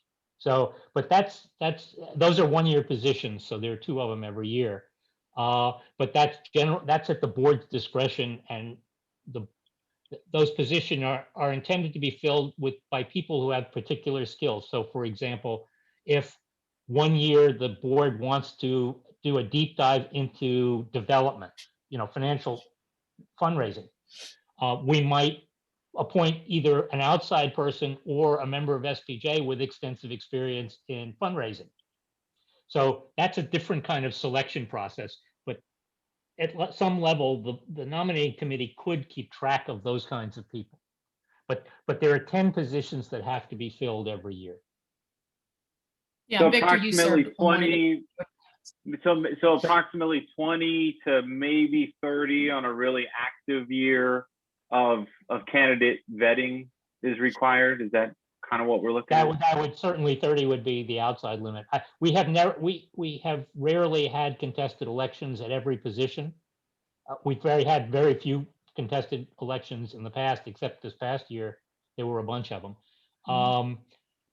So, yeah, I think it's probably closer to 15 to 20 people a year, but it Okay. could get more than that. All right. Well, I mean, even that kind of feels like a full plate in terms of arranging all of these interviews. I mean, I don't know if it's appropriate now to even talk about whether doing interviews is still necessary after you've examined one's application and all of the questionnaires and social media and done the due diligence. But I mean, because I think that kind of takes a toll on what the asks are with these bullet points. And we may find ourselves in a position, again, I'm not lobbying for or against, but we may need to specify what the interview questions are so that each person receives the same level of examination. So just a thought, looking forward to later parts of the proposal. Other thoughts? Maria? Yes, I was kind of wondering the same thing about what kind of interview does the current committee performs to the It members. has never done that. Okay, never done that. So I was kind of wondering, like, if there is actually a form with every single candidate answer the exactly same question. So if everybody's filling the same format in the thing, I just don't see the need for an interview. It's like I don't know, thinking applying for a job beforehand. I don't know. It just seems kind of weird in a way. I just feel like if there is all these forms that they need to fill out with every single person had the same question asked, then we can see the comparison of each one of them. And then that way the member makes their own mind who they decide to vote. And I just feel like but the committee member asking that question, doing the interviews is like I don't know, putting a barrier between the members and the candidates in a way. So because if they don't do well on the interview, do that means that they don't put the name forward in the list? I just kind of, it's like the recommendation kind of deal thing for me, at least in my view, but I don't know, how the other ones feel, so. Okay. Claudia, would you like to weigh in? Is Claudia still with us?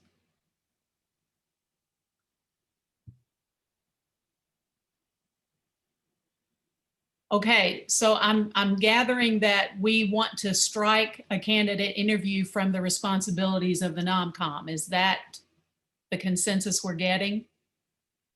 Yeah, I'm cool with that. I didn't know that we didn't do that before. If you've never done it before, then just get rid of it.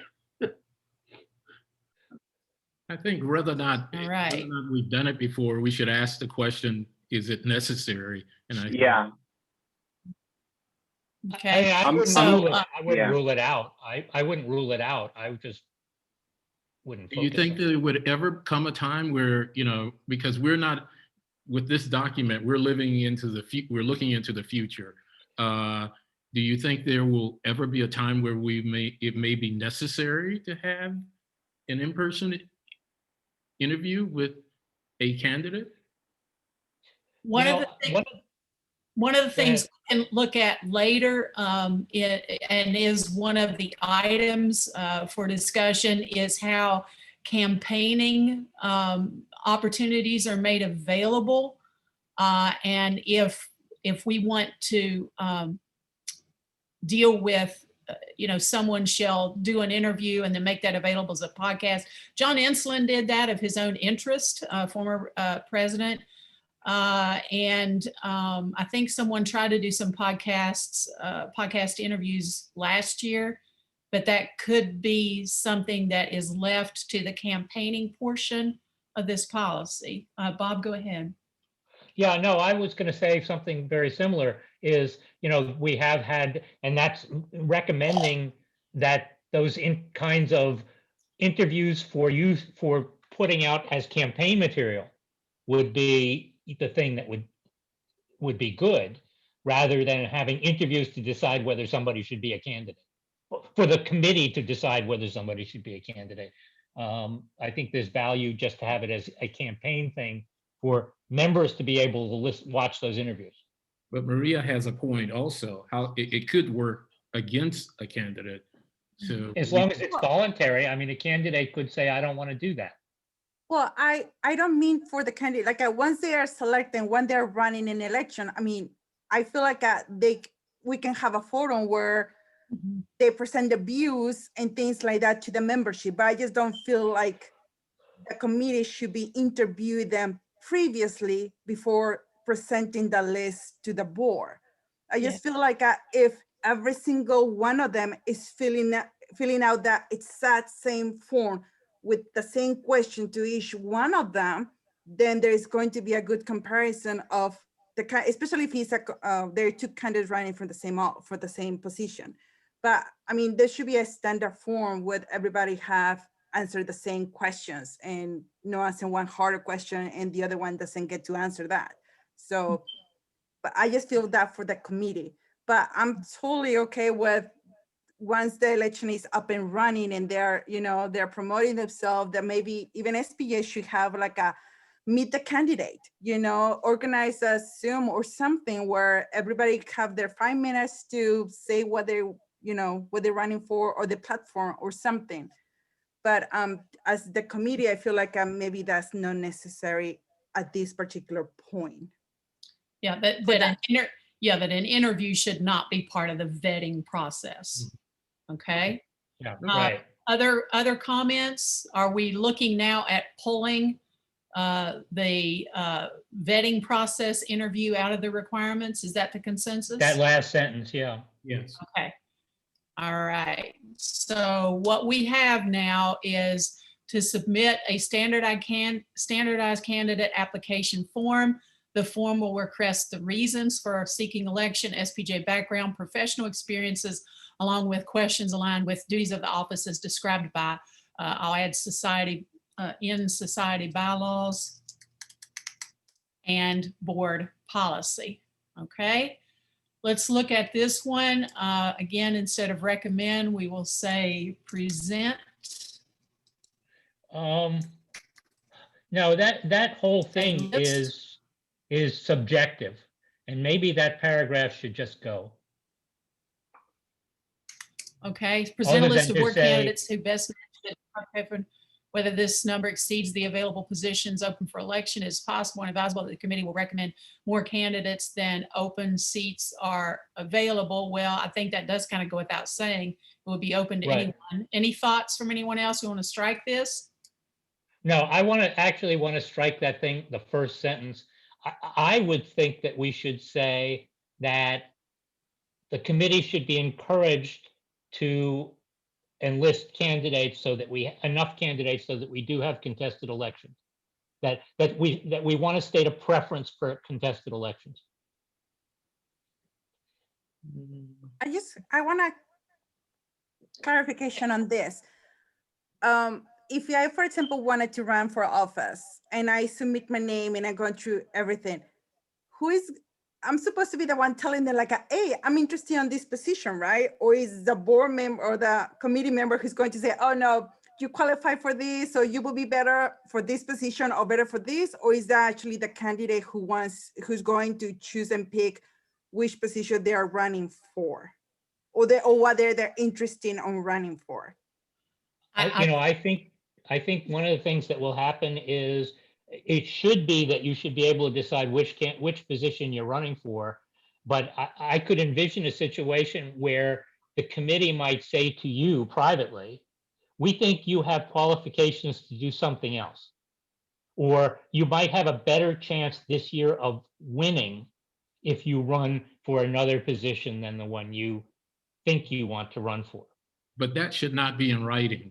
That's a back. No, that's a process. That's a back channel process thing. Yeah, so that should not be in writing at all. Yeah, it's just because that sentence is like confusing to me in a way. It's like kind of like the membership or the committee member of the nomination committee is the one who's going to decide what position I'm running for. So, and if I'm not interested in running or what they decide, it's like, I feel like the candidate should tell the committee, hey, I'm interested in running in A, B, and C possible, or I'm only interested in running for A.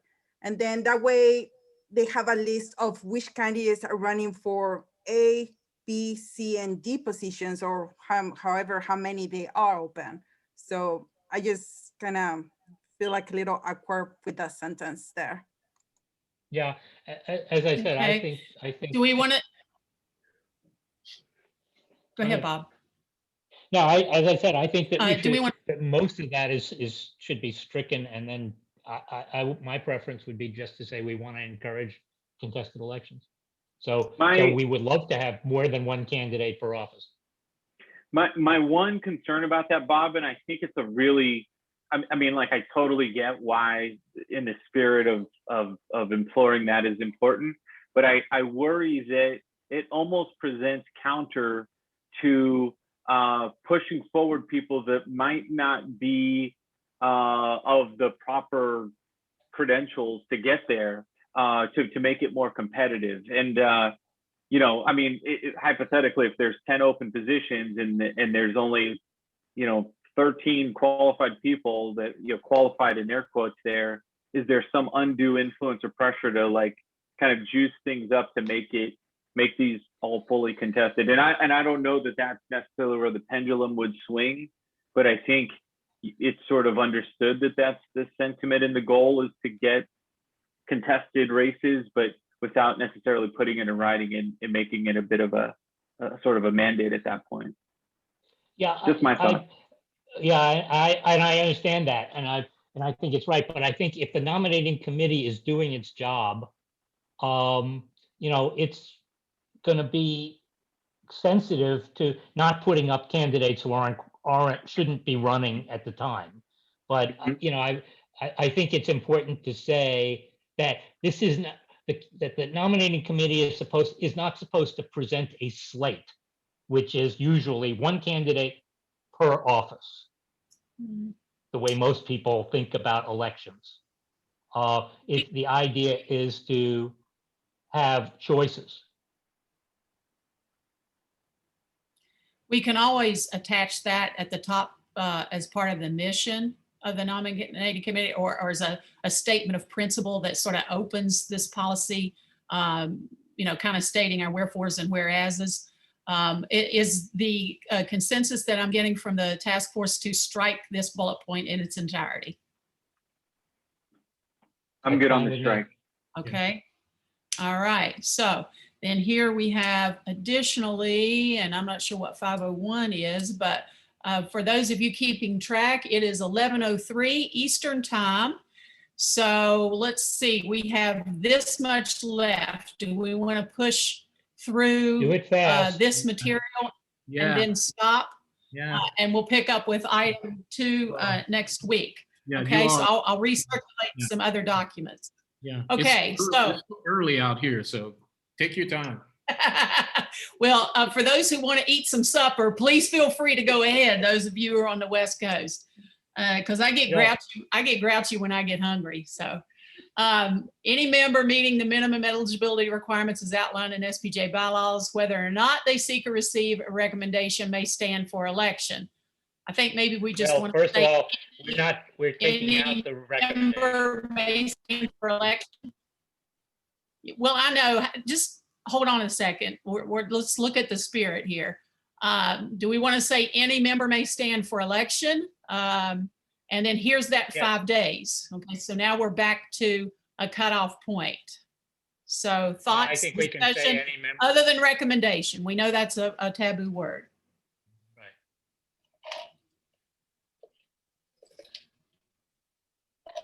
Well, if we're going to recommend some change in the deadline, like 6 weeks or 4 weeks or 8 weeks or whatever, then we should make this policy conform with whatever we're going to recommend as the cutoff. For the time, so do we we'll put it in red.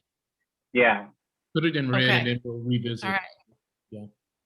All right. Okay, thank you. Next bullet point. Nominations committee will keep its deliberations confidential. I guess that takes care of the recording issue. Members of the nomination committee will not discuss. Maria has a question. Okay, Nerissa. Oh, yes, go ahead, Maria. Going back to the first bullet and after additionally, are we leaving in the seek and receive recommendation from the nomination committee? Or should we just take that part and just say that whoever is meets the minimum eligibility requirement may stand for election? I I'm think fine. that's the way it should go. I'm fine with that. Others? That's good. That's fine. Okay. All right, so any member of, whoopsie doodle, let me undo that. Any member meeting the minimum eligibility requirements as outlined in SPJ bylaws may stand for election, and then in accordance with the bylaws, candidates may add themselves to the ballot, blah, blah, blah, okay? Thank you, Maria, for that point of order.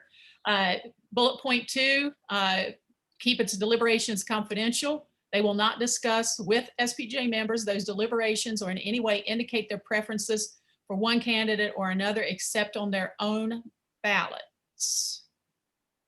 Any individual's breach of this guideline is subject to review and possible removal by the board members. So I really don't think that there should be any recommendations either above the table or behind the table or under the table or around the table about you ought to run for this one because you're going to have a better chance of getting elected, because that is showing your bias. Well, no, it may be a very Declare practical, candidate. it may be a very practical assessment of the situation when a person says, I want to run for job A for the committee, which is recruiting, remember, has a recruiting role, to say, you have certain skills and you have a better chance of being elected to do this job rather than that job.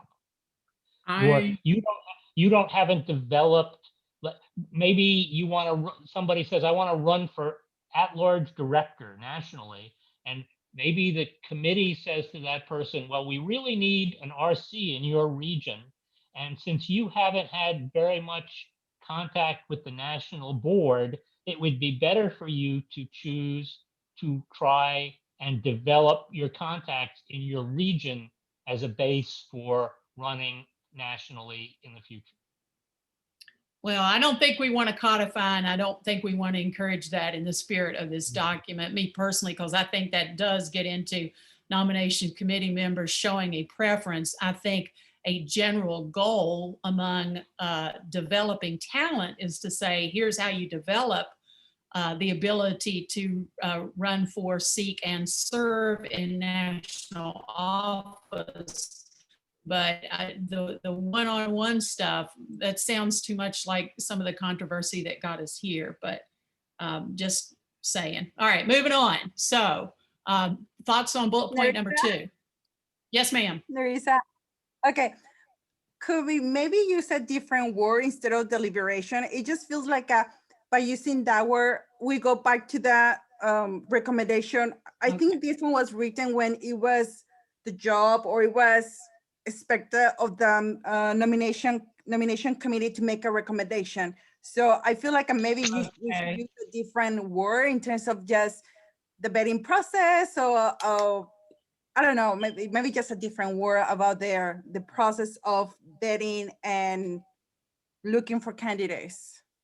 Keep it How about the confidential. nomination? I'm sorry. How about the nominations committee will maintain confidentiality of its work? I'm more comfortable with that. Okay.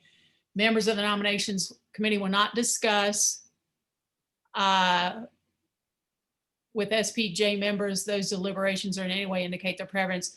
How about will not discuss? How about will discuss only among themselves? Well, that does say maintain confidentiality of its work. What about striking this whole sentence? The nominations committee will maintain confidentiality of its work. Any individual's breach of this guideline is subject to review and possible removal from the committee by the board of directors. Yeah, That's fine. Okay. I think someone has a, oh, okay, never mind. Go ahead. No, we're good. We're good. Okay. I mean, that we're not, that whole sentence from, We okay? I think that the next bullet point is, Well, Bob, let's deal with this one, please, sir. Thank oh, you. I thought we had finished Okay, that. that's okay. Just one more last call. We are good? Okay. Now, thank you, Bob. Keeping us moving here. Candidates who seek and do not receive a presentation may remove themselves before the, woo! I think maybe bye-bye for this whole thing, but y'all Yeah, say I what you think think. so. I think so. Because it does not conform with the spirit we're establishing in this document. Okay. Can we, well, I mean, can we just talk about it for a second? What Okay. what's the original design of that? I'm confused on what the purpose of it even is supposed to be. I was confused I too. think there was some distinction drawn between candidates who got recommendations and those who nominated themselves, that the ones who nominated themselves could just get out of the race before it was over, to save themselves from embarrassment, possibly. That's the only thing I can think of. As a matter of Robert's rules, which we operate under, at least at the convention, any candidate can withdraw up until the time of the election. And even though their name appears on the ballot, that can withdraw. Okay. So I don't see why we have to even say anything about this. Well, and that's critical. So if you're saying a candidate can withdraw at any point prior to the election, even as votes are coming in, but if they don't feel like it's worth continuing, they're going to say, "Face, they can pull out. We don't. This is redundant. We don't need this." Is what I'm hearing. Right. Yeah. I don't think. Okay. Got it. All right. Are we going to cut it? Yep. But as far as I can Fine. say. All right. All right, folks. Thank you for a hard night's work. Why is the two last points here? It was 3. Why are those additionally? I'm just trying to figure out like how it's supposed to be broken out from what's above. This says the nominations committee will in these bullet points, and this was just other guidance on candidates. So I think that's why. Okay. Should we incorporate it in another section? Because this is chairperson duties, and then this is non-com duties, and this is eligibility of committee and committee service. Is there any? That's a good point, actually, Victor. Yeah. Is there anything here other than our deadline, which we're dealing with above as well, that's not already covered by the bylaws? Well, I think we want to make it clear that a person can self-nominate. No. I mean these 2 bullet points. Let's move the nominations committee will maintain confidentiality of its work up here. Up to the next one, right? Yeah, they seem to be addendum. Yeah, move it, make it. Yeah, put it here in this bullet point there, because that is the nomination committee will, and then maintain confidentiality of its work. Okay, and then this is already covered in the bylaws, isn't it? That any member can stand for election, because that's not really about the nomination committee's work. No, it isn't. But I think it's worth saying that I mean, if we look at the mission of the nominating committee to recruit, we want to say that even if you're not recruited, you can run. Okay, then does that look to be appropriate to include it here, where it's talking about vet board candidates by blah, blah, blah, the formal request candidates' reasons, then any member meeting the minimum eligibility requirements may stand for election, because this is talking about the candidates in this bullet point. Does that seem to fit there, folks? That fits much better, right? Yeah, there. that Okay. feels better. Okay, and that way we get rid of the additionally business stuff.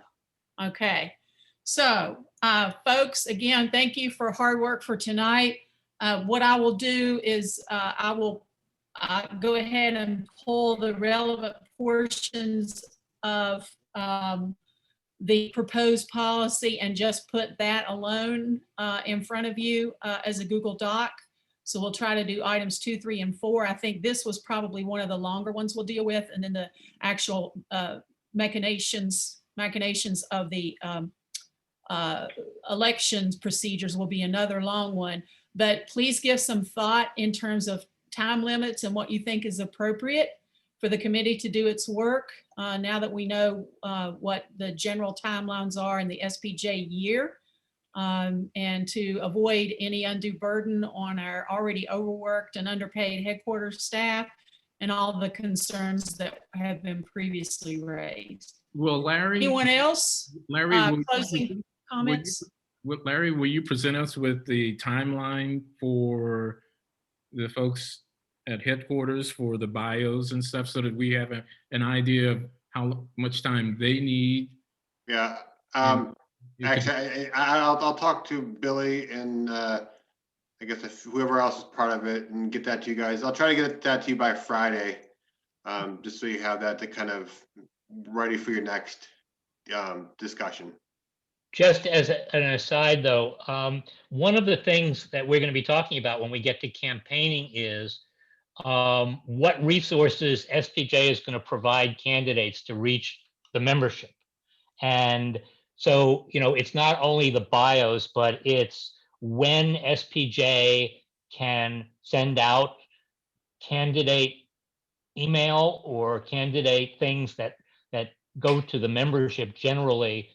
The staff likes to minimize that kind of email close to the convention because it knows that members like to receive lots of stuff every week. So they try to keep down the number of emails they send out every week. And toward the convention, they would rather not send campaign stuff because they have convention stuff they need to send. And tomorrow, tomorrow is our staff meeting, and so I'll bring it up, and then I'll try to get the powers that be to give me an idea of our timeline and get that to you guys by the weekend. Okay, that sounds good. All right, thank you, Larry. Anything else? Thank you again for a productive meeting and hanging in there. Appreciate all of your comments. I think we've made a really strong start, and take care, everyone. Please keep watch over your emails and the Google document stuff, and we'll get things put in there. Thanks so much. Have a great evening, everybody. Have a great week. See ya. See ya. Everyone. Bye-bye.